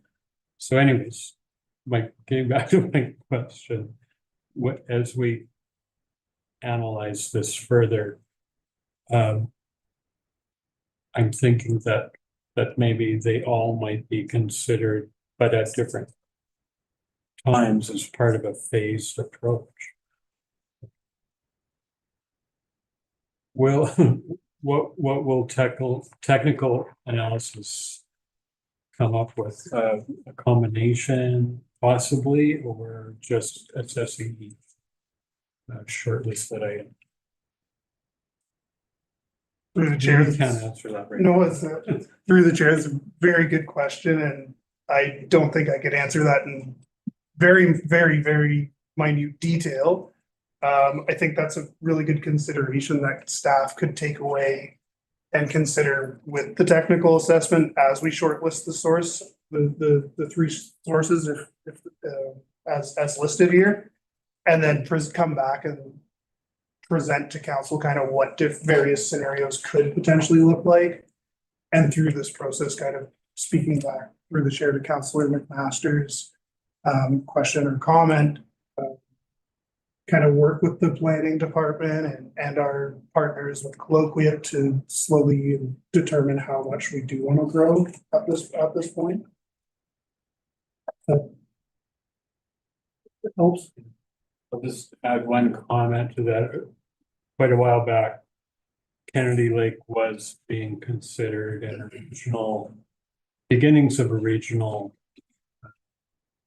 strategy in going there. Was about, at that time, Ucluelet had quite an aggressive growth in mind. So I'm not sure where they're at. It made Kennedy Lake look more feasible at that time. Councillor Sloman. Yeah, my question is more on clarity. I read in the report, it was a very good report, that there was this pipe from Lashu Creek to Tla-o-qui-aht that we could maybe utilize. Was that recommended by them, or was that something that we're putting forward? And it seems like a very small pipe. So I guess my question is, like, if I'm understanding that right, if it's gonna be do we have any kind of guesstimate of how many cubic meters of water that would provide per day? And then that would be in conjunction with the Akmos's expansion. Is that correct? Yeah, through the chair, Councillor Sloman, that's a great question. In the existing draft assessment, we haven't looked at that in enough detail to have that kind of data that that we're looking for, and we kind of call that a option 2B sort of thing, like in between 2 and 3, and through these next steps in this plan, we'll be looking at that. And it's a 6-inch or 150 millimeter diameter pipeline that goes to Tla-o-qui-aht right now, and the project team would have to look at how big of a transfer tank would be needed at Tla-o-qui-aht, and just in combination, if the reservoir, if the Akmos's reservoir was expanded, just what impacts that would have to supplementing the district system, pumping primarily into the stump dump reservoirs. And then also looking at, as I touched on in the report, that's coming from federal to provincial, or sorry, to the municipal water supply, and how that would look from an operational lens. To answer the question. Through the chair. Thank you for the report once again, and Sloma's question was one of them that I did have in terms of that sub option that was presented, and some of the challenges, of course, would be conversations with the growth of, as Councillor McMaster pointed out, that would be a very significant, because they may have options on that water line as well too. It became clear to me, and through your report, that Kennedy Lake, which of course has been talked about a long time, Tofino could not do alone. I think that should be made clear, that we would not be able to do that as a standalone project for the District of Tofino. This would have to be a regional collaboration, and the immense complexities that are involved just at the administrative end of that, in terms of the jurisdictions that are involved, not to mention the costs, of course, that are involved in that. So I was really, in the consideration of looking at these three options, I was almost ready to remove that as one of those that be looked at. But once again, we should look at all our options and understand what those are. The Akmasas Reservoir is one that has come into question in talking with some of the local water resource people who've been here for operations. And in terms of our biggest issue, of course, is understanding and getting clearer data on how much water those sources are going to be bringing. You can dig the hole as big as you want, but if you don't have the water coming into the system, it really doesn't matter how big that hole is. So I think there's some questions I had in terms of our modeling and our data projections in terms of climate, how much water that will do. But Akmas's expansion definitely ranks very high up in terms of everything that you outlined in the report, utilizing existing infrastructure that we already have in place. You talk clearly about the decommissioning of resources, exponentially expensive once again. So it really stood out to me as one of the most cost-effective, and then it leads to the question of what Councillor McMaster had referred to in terms of our conversations around growth, which I don't think we've gone into. We have an OCP that clearly dictates some of our land use planning, but we really need to nail that conversation down, because it could really inform us as to what would be the most appropriate in terms of cost, as well as what those needs are. So I'm very much in favor of looking at that Akmasas in conjunction with those growth conversations. It is one, I listed a whole bunch of things here that you had outlined in your report that made it very clear to me that as a serious option. And once again, I think it might allude to what Councillor Anderson was talking about in terms of a phased approach, where you may have the looking, Lost Shoe once again, in terms of maybe that sub option. There's one that may be in conjunction with in a phased approach with Akmasas, which would still build on our infrastructure that we have in place here. So I think those two definitely stand out in terms of those possibilities. Going to be supportive of it, although, I'm very hesitant to even with Kennedy Lake as one that is exceptionally complex in terms of that regional conversation with the players that I know that have to be involved. So I will reluctantly keep Kennedy on there, but it's one that I think is the complexity is far too much to entertain. Okay. I do have a comment about no, we're going to you and infrastructure planning, working on own source water bylaws, et cetera. It would be nice to maybe for council, if in the report there was also perhaps a subsection, how that may alleviate, if successful, how that may alleviate some of the water issues in summer for residential at least, and it may help round out some of the discussions on growth. If Alcomoxis is the big one because it's cheaper and quicker, is there a potential to offset some of the growth needs or residential growth needs within source water? I don't think that's going to go away anytime soon. But that's all I really have to say. I think the Kennedy, Akmoxis, Lost Shoe Creek has been covered not only in your report, but certainly in the Water Master Plan and the SW80P, I guess it would be called. But so pros and cons, mostly expensive. Anyway, look forward to that. I think you guys, council has nothing else. Any other councilors want to talk about? I think we covered growth as not only our own growth, but UP growth. Risks, I think fully covered, the risk assessments, cost, risk, benefit. Certainly is. Maybe a quick, my own request. Snippet on source water, how that may buffer some of those conversations. Anything else from council? Did I miss anything? I think you got it all. Great work. Tough job.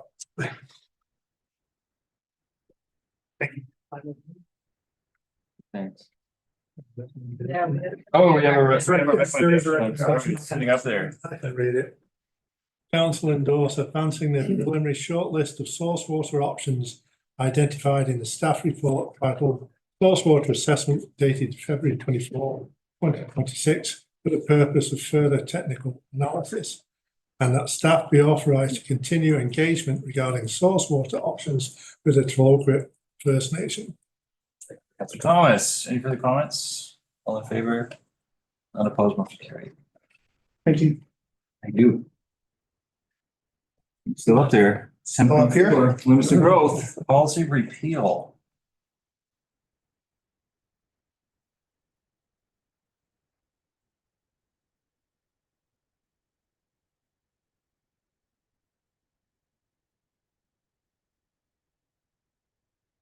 Okay.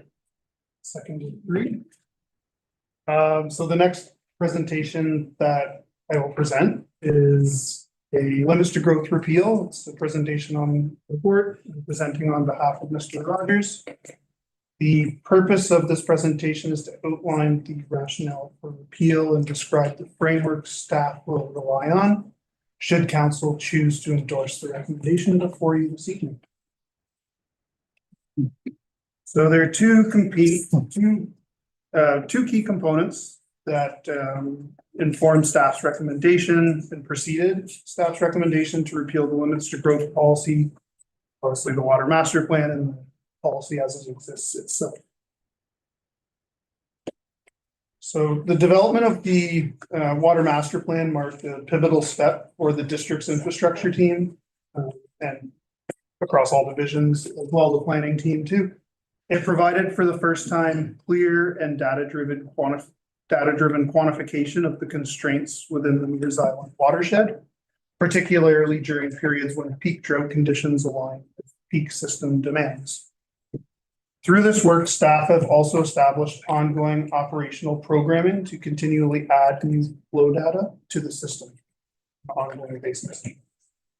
The findings of the master plan made it clear that in order to mitigate community risk with respect to water supply, the district needed to manage development consistent with known water system limitations, leading to council's adoption of the limits to growth policy in 2024. The limits to growth policy offered the development community with a measured, soft landing, incremental approach to managing additional water supply risk. It reflected council's tolerance for limited additional growth under peak constraints. Over the past year, staff across divisions, through what we often call internally as plan engineering collaboration, have built an integrated administrative process for reviewing and queuing development applications. At the same time, staff have advanced multiple initiatives aimed at finding more water within the district's existing system. Some of these initiatives aim at optimizing supply and distribution system through day-to-day operations, reduction of non-revenue water loss throughout the existing system, supporting private water systems through audits and efficiency improvements, and exploring alternative or auxiliary supply and storage options for private properties or users. As I noted previously, finding additional water capacity is now embedded in daily district operations. In late 2025, staff adjusted how the water utility is operated to rely more heavily on the Bay Street side of the system. As I mentioned later last year when I presented an overview of the district operations of the water, which aligns the operations with the 2024 Water Conservation Amendment bylaw. Work is also ongoing on several fronts, as noted, developing private water supply policies and covenants to reduce demand on the existing municipal system, refining the commercial water audit program to continue it on an annual ongoing basis rolling over, expanding leak detection and proactive repairs through the district's asset management program, and collaborating across utilities, asset management, and engineering to continually improve efficiency in how the system is operated and managed. Staff are also assessing, keep on mentioning private water storage things, assessing the feasibility of a private water storage rebate program. And additionally, this year, an addendum to the water master plan is underway to update supply and demand forecasts using data that has been gathered over the past two dry seasons. All of this work will support ongoing operational planning for this upcoming summer and every upcoming summer, and long-term risk mitigation across the district's small but complex water system. So as previously, again, mentioned before, and including at the January 27th Committee of the Whole meeting, Mr. Welsh presented at, the remaining allocations under the limits to growth policy are effectively exhausted. Repealing the policy will not reduce staff's focus on managing risk. Rather, risk will continue to be addressed through the ongoing OCP amendment process. Presentation coming up. The water utility amendment bylaw, which we'll be presenting following this presentation, and established day-to-day operational and professional practices within each division. All of this work is centered around aligning community growth with the real infrastructure constraints that the district faces today. Development applications, should the repeal go forward, will continue to be reviewed under existing authorities. Building permits and subdivision under staff's existing statutory authority, and temporary use permits and zoning amendments under council's existing authorities. Staff recommendations and decisions will continue to be based on comprehensive risk assessments supported by water master plan data, which is continually going to be refined, and then continually updating data generated through ongoing water finding initiatives. Interdivisional collaboration will remain essential to ensuring decision-making is grounded in factual and current information. As noted in the report in council's package, staff will provide council with regular updates summarizing system data and analyzing risks relating to supply and demand. Should council choose to repeal the limits to growth policy, significant community engagement will follow. Staff have prepared materials for Talk Tofino, and a broader communications plan is ready to implement immediately upon council endorsement. Engagement will include outreach to Tla-o-qui-aht, Tourism Tofino, the Chamber, within local organizations and other levels of government. So with that, I'll leave the recommendations on the screen, and again, we can look forward to questions and conversation. Thank you. Okay, I'm sure there's going to be some questions. Certainly have a comment. Council.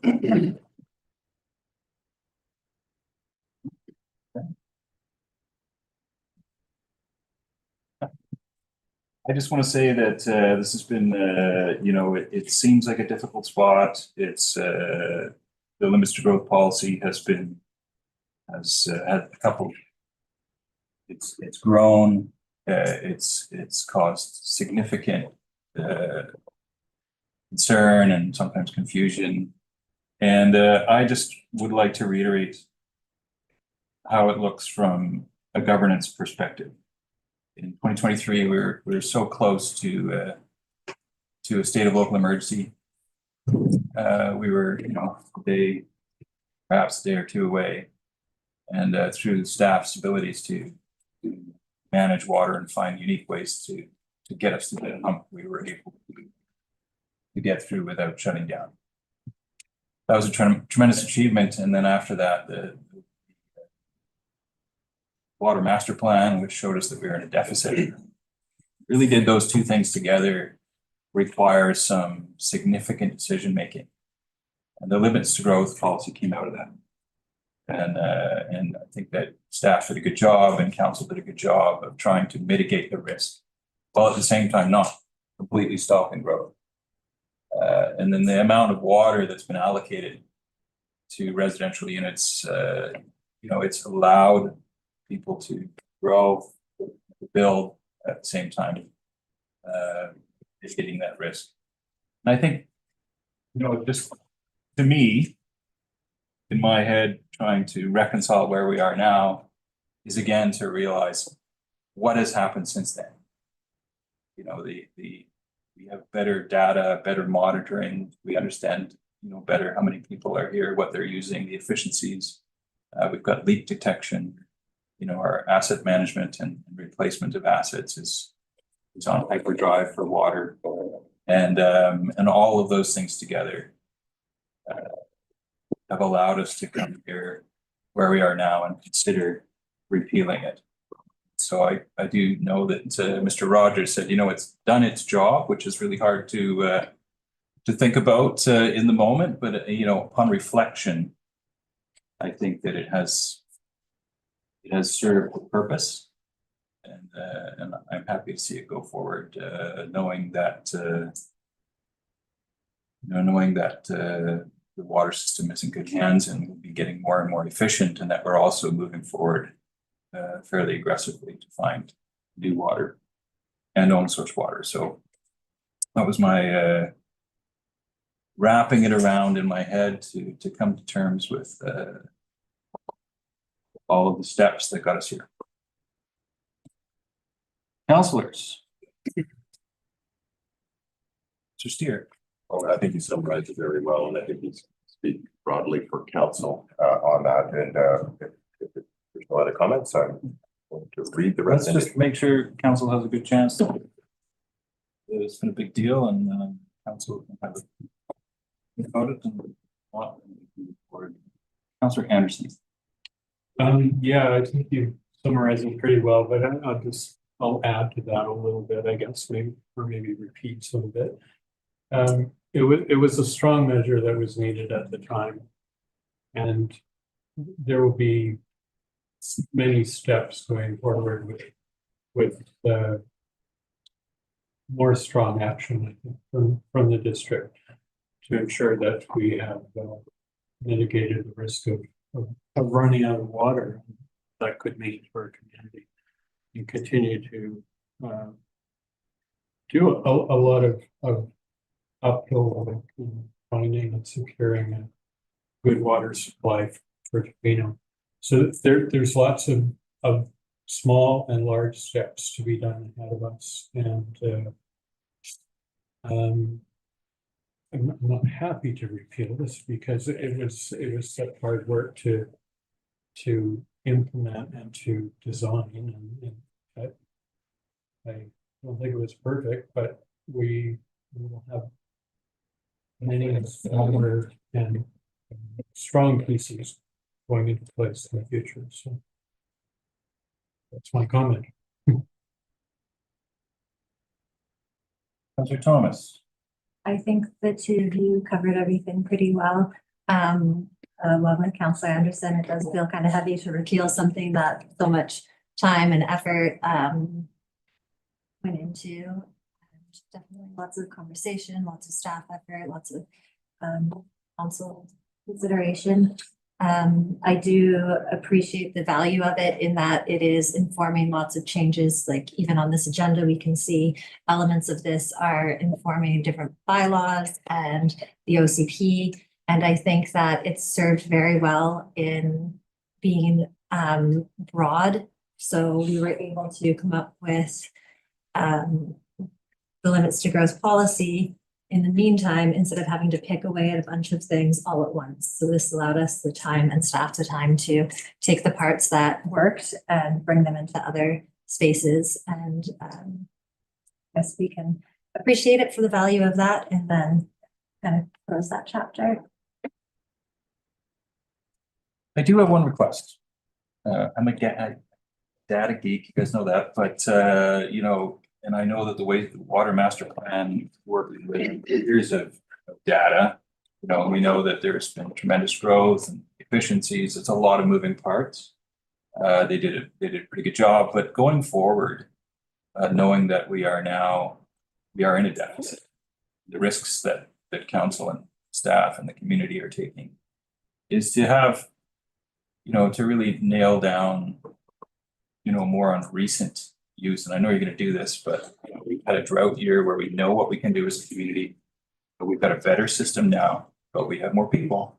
So, you know, like to really come back to council with the more granular data set so council can really understand that what's being used, you know, what's being given out, and how that relates. And just so that, you know, whatever happens in the future, whatever we have to deal with, we've covered all our bases and we've taken steps as we can.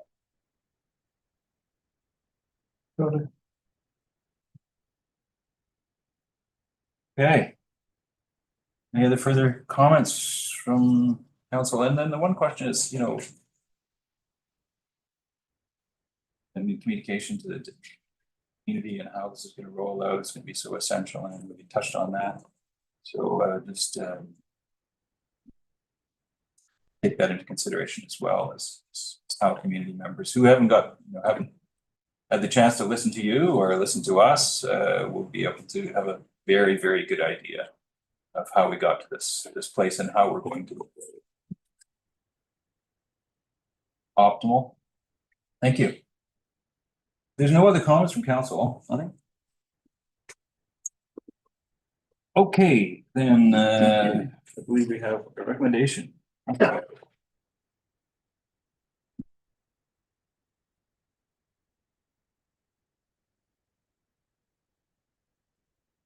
the District of Tofino limits and growth policy adopted December 10, 2024 be repealed, and that staff provide updates to council and the community on water capacity and conservation outcomes every 6 months. Here, any further comments? In favor? None opposed, motion carried. Thank you. Okay, moving right along, 10.5, District of Tofino Water Utility Amendment Bylaw.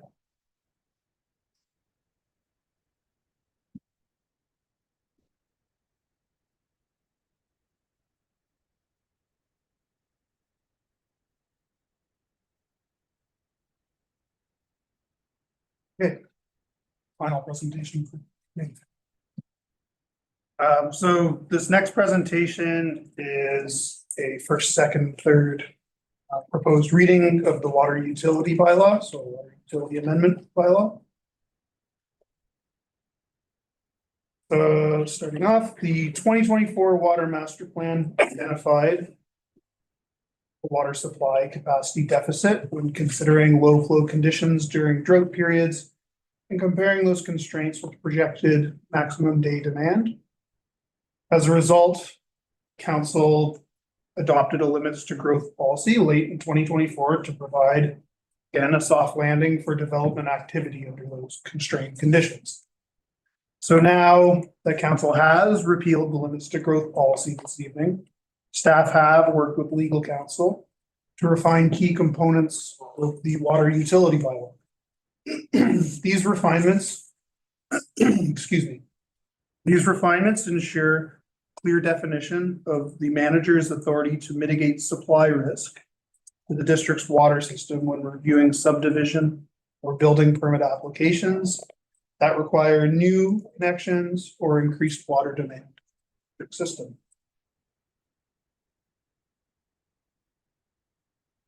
Staff have reviewed the water utility bylaw, which was adopted in 2024 in its current form, and identified several areas requiring clarification through amendment. One key refinement is a clear definition of the manager's statutory authority regarding approval or denial of connections to the district water system, particularly in situations where there is insufficient system capacity to meet the demands of a property or a proposed development. These amendments also confirm that the manager may deny additional or larger service connections, extensions or enlargements to existing service connections, and new service connections where the district system cannot accommodate the associated increase in water demand. In addition, these amendments clarify that private property owners are not required to connect to the district water system. This provides certainty that the district does not prohibit the use of an approved alternate water source.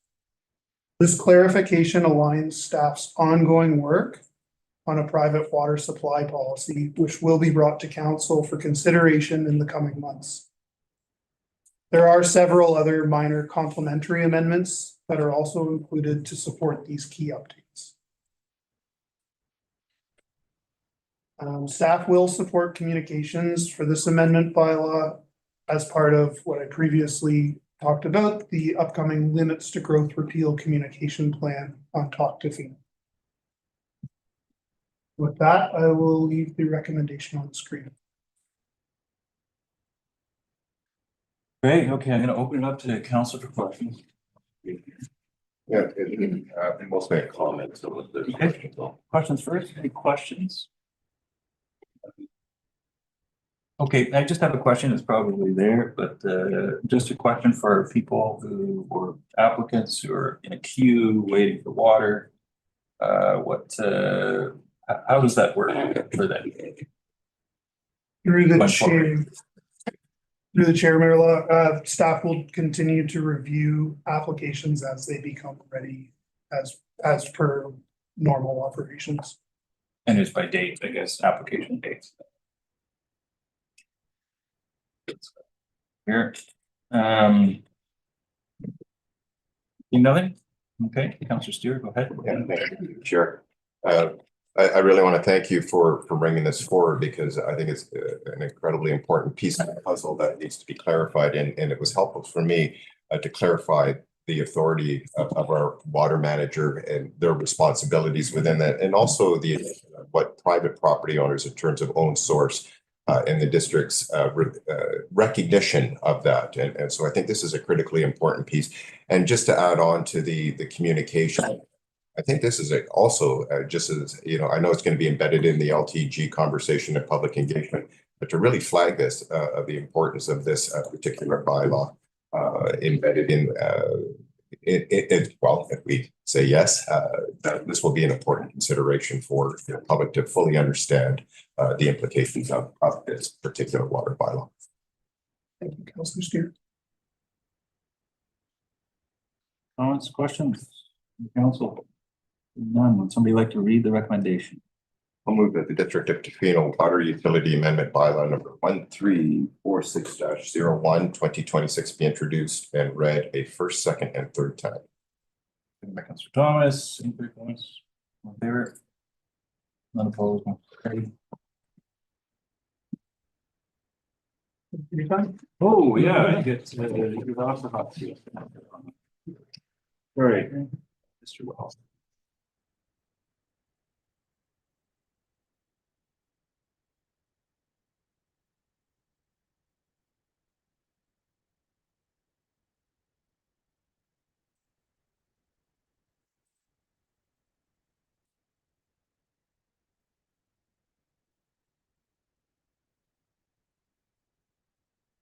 Good evening, Mayor and Council.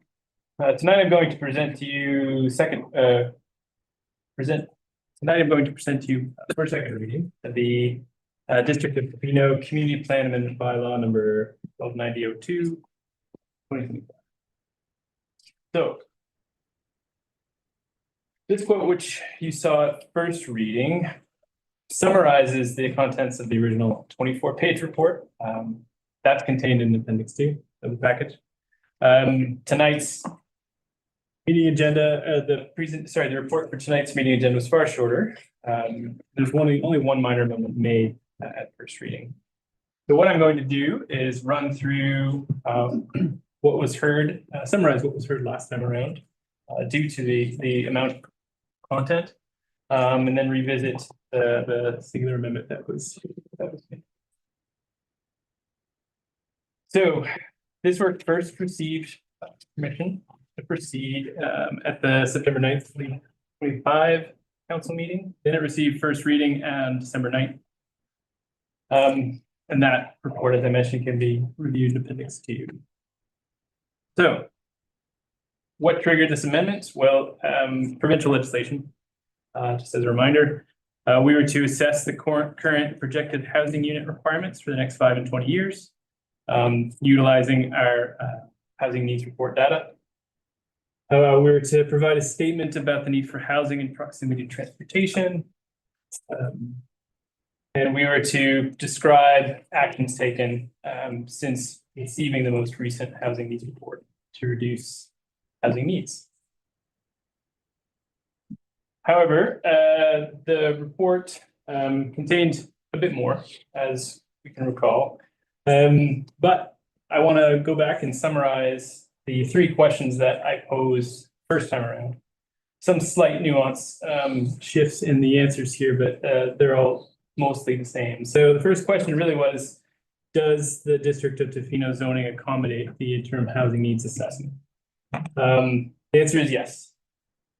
The proposed number of dwelling units indicated in the IHNA can easily accommodate housing needs within the village, future homes, and Tla-o-qui-aht land use areas. Regarding question 2, does the district have enough water to accommodate the IHNA? The answer here is likely. There are approximately 200 units in the development pipeline that have obtained a water allocation certificate or do not require additional water allocation per the recently repealed limits agreement policy. And this is on track to meet the 5-year projection laid out. And the various conservation measures that we're putting in place, that's anticipating additional water to potentially be found to accommodate more housing if needed. So staff intend to report on various conservation measures employed by the district throughout the coming year. That will help us find more water to allocate towards more development. However, since we're already a water conservation champion in BC, we would expect to run up against some limits on how much more we can conserve for the community within the next 4 years. So the time horizon's rather short there. And that speaks to what my colleague, Mr. Kirkland, spoke to earlier this evening.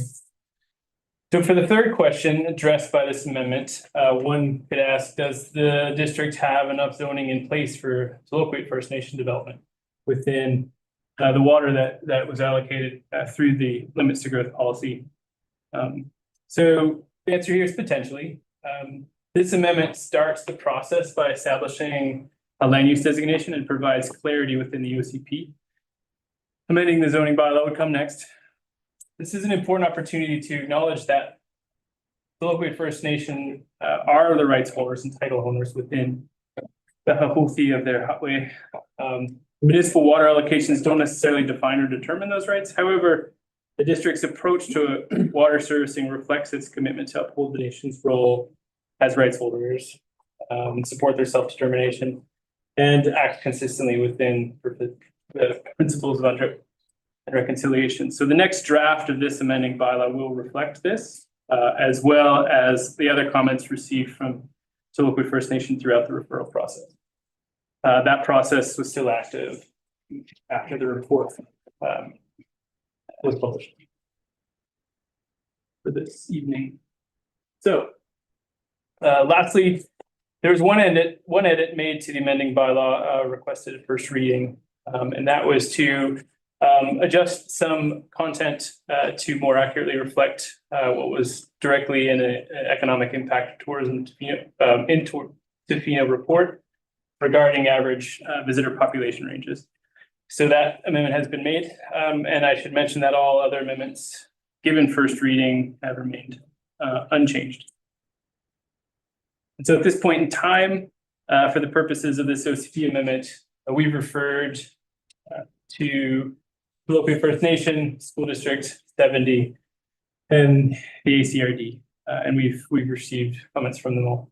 And those comments will be published as part of the public hearing package, which we intend to hold mid-March. We will be also using platforms like Tofino to continue this engagement. So with that, this is the recommendation for you.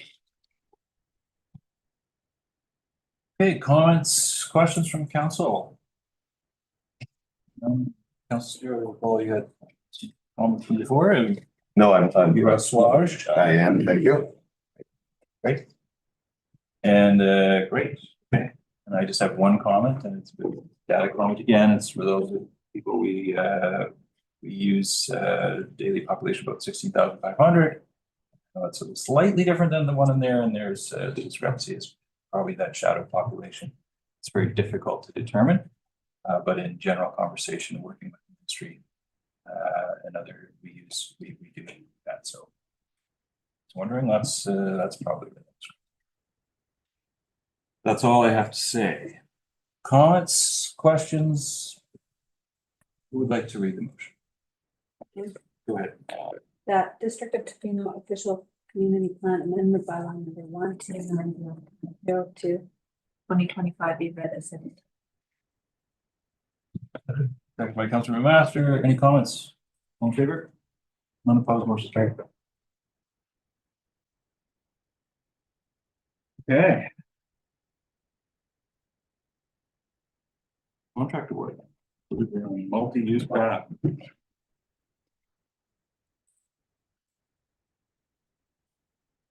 Thank you, Mr. Wells. Good evening, Mayor and Council.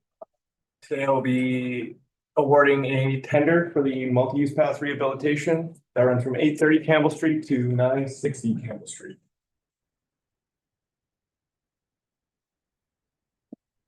A little background on this project. This section of multi-use path will be upgraded to meet the current width standards established in the 2019 BC Active Transportation Guide.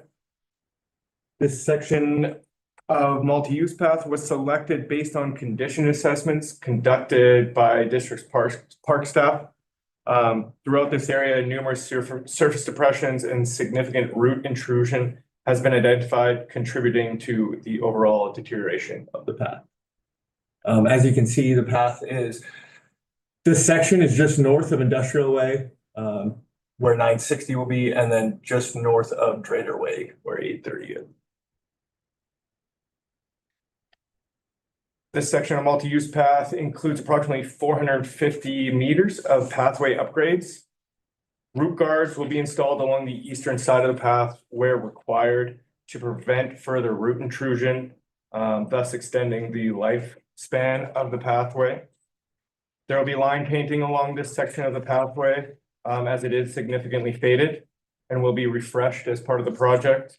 New Sanderson barriers will also be installed, complete with delineators for improved visibility and safety. And there will be 2 BC Hydro and Telus poles will be relocated to improve the pathway alignment and enhance overall user safety. Tender for construction phase of this project was issued on January 6th and closed on January 30th, 2026. It generated 7 compliant bids. As followed, the low bidder was Napid Industries with a tendered price of $399,976 plus applicable GST. The total project's cost, including the project planning, contract admin, project management, and contingency, remains within the approved project budget of $800,000. The project is fully funded through the district's participation in the Resort Municipality Initiative Funding Program. I'll leave the recommendation on the screen. Excellent. Any questions? What a great project. All great. Is there anything bad about it? Council? You think? No, no. Clarify. No, it's. I just had You have a question? Okay, ask a question. Thanks, through the chair. Thank you. Thank God. I very much appreciate, very much supportive of it. I just had a quick, two questions actually. The one was regarding, is lowest bid the sole criteria for assessing those bids that come in? Through the chair, through the tender process, we used a third-party engineering company. And I believe through their process, the lowest bid is compliant with, we do have to go through the lowest bid. Simon Kirkland Mr. Kirkland may be able to speak on this further. Yeah, through the chair on these types of civil projects that are like overtly complex, it is generally the competitive ends up being the lowest price, but there's a significant amount of qualifications that all bidders need to meet in order to have a compliant bid, so it doesn't necessarily mean that it's going to be the lowest. Generally for these types of project, it does mean it is the lowest though. Right, thank you. And just a quick question, through the chair. Can you remind me what the Sanderson barriers are again? Through the chair, the Sanderson barriers are the bike lane barriers by the Olson to Gibson section. Oh, okay, thank you. With those delineators. Yeah. Not the waves. No way. Not the way. No way. I like the waves, but anyway, okay. Great, that's great. Well, I just love the project and, I know when we talk to the Minister of Tourism and all our other resort communities, it's always a crown jewel, the multi-use path. We could not function as a town the way we do without that path. It's a critical piece of transportation infrastructure and it just goes so smoothly most of the time. And the funding is perfect. So I appreciate that and thank you so much for the work you do on that. Do we have a counselor who would like to read this recommendation? I'm gonna look over here. I'll read this one. I'll move that the multi-use path rehabilitation project construction contract be awarded to Napit Construction Limited based on their submitted price of $399,076 plus applicable GST. Seconded. Any further comments? All in favor? None opposed, motion is carried. Excellent. Zoning amendment bylaw 1335. Mr. Wells, back up.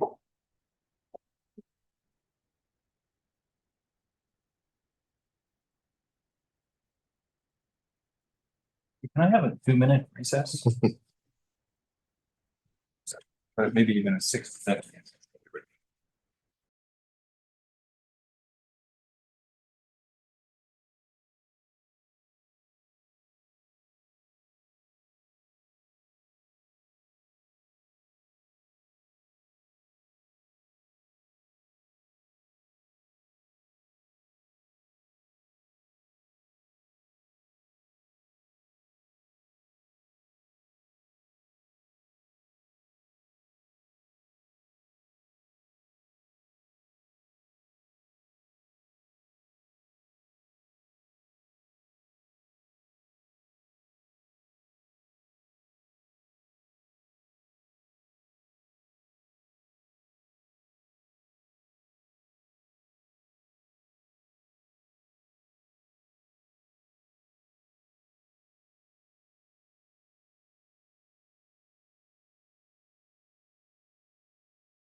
This presentation is going to be about zoning amendment bylaw number 1335, 2025 for third reading.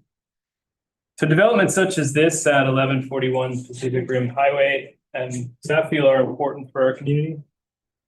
They directly address the housing crisis by focusing exclusively on adequate, sustainable housing for the district's workforce. People who help ensure the tourism-based industry remains functional and thriving. And so to revisit, since this has been seen before, the subject property is currently a long-term staff campground. Staff live here already in the ocean interface year-round through a temporary use permit. The proposal for this subject property, in simple terms, plans to transform a long-term campground into a more permanent bit of housing for workforce, adding permanency to the vibrancy of this satellite neighborhood in Tofino. So a bit of background, the application was received originally on July 26, 2022. Revised plans amending this application were received on September 7th, 2023. And then after that, permission to proceed was granted on October 10th in 23. The applicant resubmitted their application on September 7th. When they did, they removed all tourist accommodation and commercial components. So at that time, they were focusing and still do focus exclusively on providing purpose-built staff housing. So to facilitate the zoning amendment, an amendment to the official community plan was also required. That amendment's been adopted, and so thus this application is in line with the OCP. First and second readings were granted on June 10th in 2025. So the primary build form of this development will be 17 prefabricated or modular single-story units, each containing 4 individual bedrooms. Primary change between this reading and the previous readings is that there's been a reduction of number of beds from 85 to 68. So originally, each of these modular units contained 5-bedroom units. We've reduced that to 4, or the applicants reduced that to 4. Other proposed structures on the property will include accessory buildings such as storage sheds for gear, greenhouse, and shelters for covering outdoor amenity spaces. The submitted site plan here indicates, or not here, but a submitted site plan as part of their application indicates a strong vegetation buffer surrounding the development to help restore riparian function.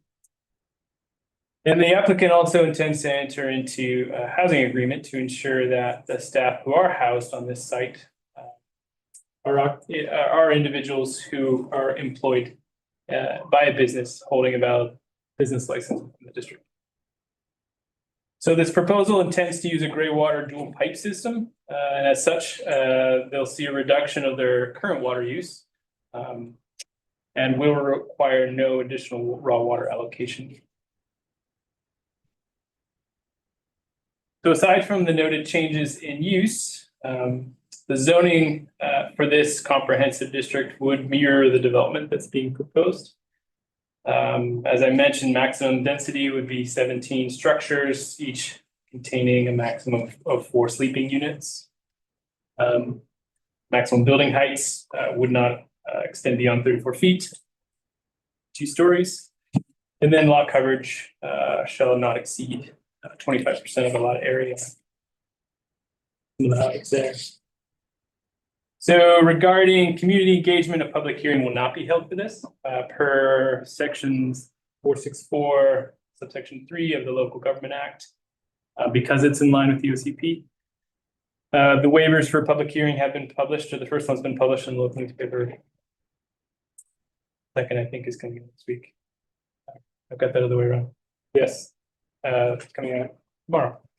So current District of Tofino communications for this application really is simply in the inclusion of this report on this agenda. Not be published on Talk Tofino or otherwise.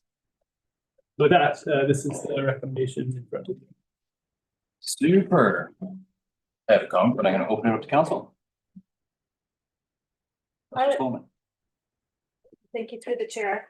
I was just unclear about how the CPI agreement works going forward. This is a How does that get implemented, like 10, 20 years? The chair, are you referring the housing agreement that would be tied to the property? So that keeps pace with the CPI, Okay. as we discussed, I think last reading. And those rates are set. We have a bit of a rolling standard that we use based on current rates.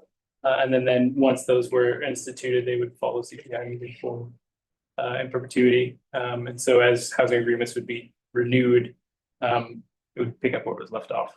Okay, thank you. I just have a comment. I do know, just want to thank the applicant for addressing density. It was a common refrain from numerous councils every time it came up, and I'm happy to see this. I'm happy to see that density reduction. I think this is going to make it better for the people living there. So that's thanks for the response. I have nothing else to say. Happy to support with Councillor Tolman. I had one comment that I was really happy to see the little recreation area behind the lot. I think that's really important for developments like this to have. Yeah, it's great. Do you want to read the recommendation? Sure. I move that the District of Tofino zoning amendment bylaw number 1335 be read a third time. Here, for the comments, all in favor? None opposed, motion is carried. Okay, zoning amendment bylaw number 1355, central service structures. You're up.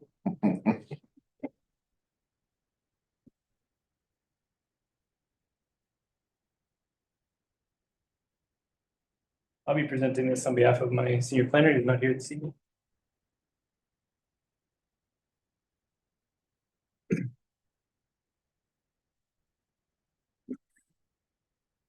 So tonight I'm going to present zoning bylaw amendment number 1355, 2025 for a second and third reading. Otherwise known as the prior training grounds.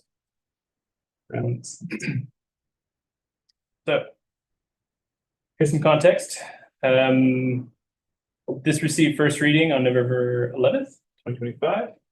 The zoning amendment is essential to help improve service demand for our community related to fire. Peak summer population increases pressure on emergency service capacity, and timely delivery of emergency infrastructure is really critical to maintain community safety regarding fire. Subject property is up at the top of Industrial Way. Currently, it's zoned rural as well as industrial land use designation, given industrial land use designation. So proposed zoning changes here are really to enable emergency service uses and structures in the A4 and M3 zones without site-specific rezoning. The intent is to add the definition of a drill tower zoning bylaw, add height exemption for drill towers, which would be consistent with existing exemptions for similar emergency and utility structures such as hose towers, as well as to add civic and assembly uses to A4. And so this would provide flexibility for the evolving plan for emergency and training facilities while accommodating existing uses.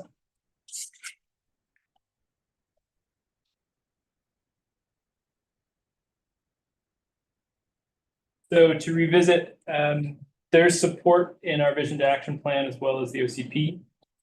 Both of these support efficient delivery of essential public services that are fundamentally linked to community resilience and long-term sustainability for our community.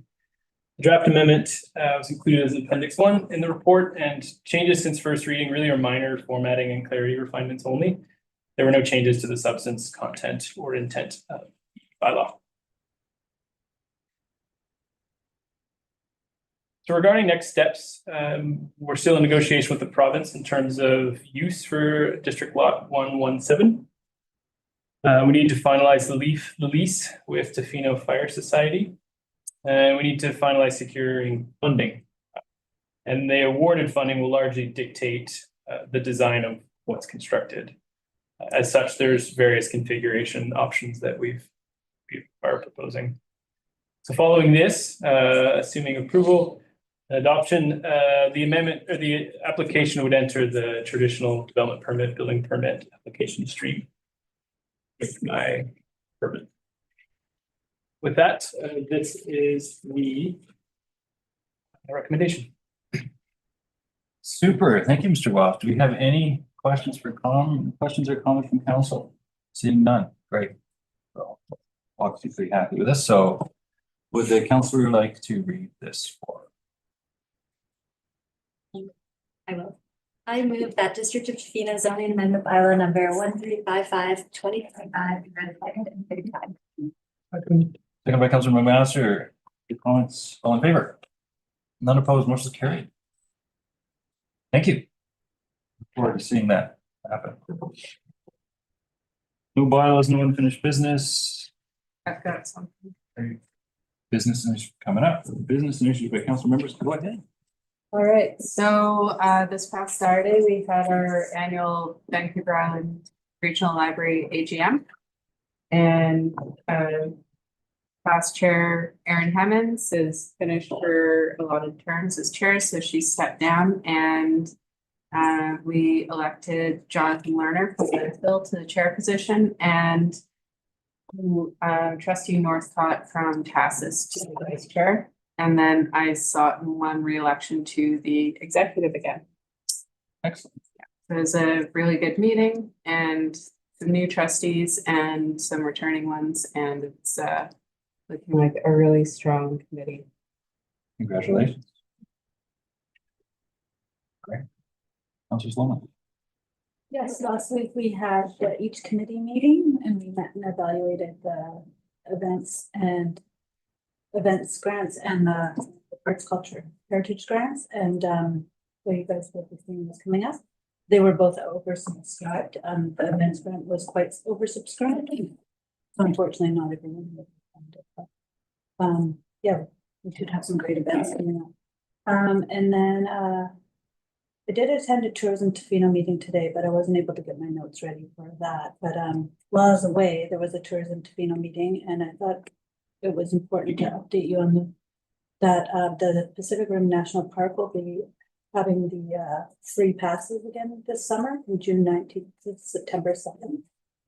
And it's going to be 25% off during that time for the campground.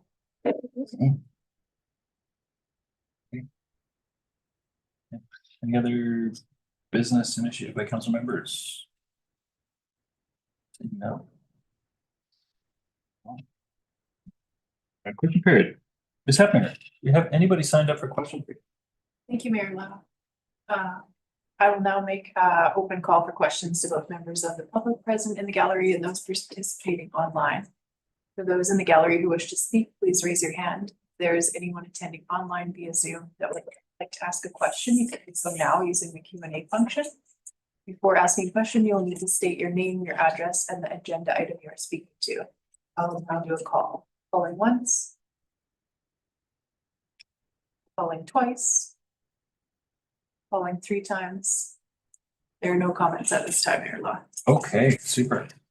And what we'll do is I'll move from the chair that the meeting be closed to the public pursuant to section 91 ACI of Community Charter to discuss matters related to 91A, personal information about an identifiable individual who holds or is being considered for position as an officer, employer, agent of the municipality, or another position appointed by the municipality. 91C, labor relations or other employee relations. 91I, the receipt of advice that is subject to solicitor client privilege, including communications answered for that purpose. Second by Councillor Thomas, all in favor? Motion's carried. And so we'll just take some time to move it closed, and I think we have. So thank you.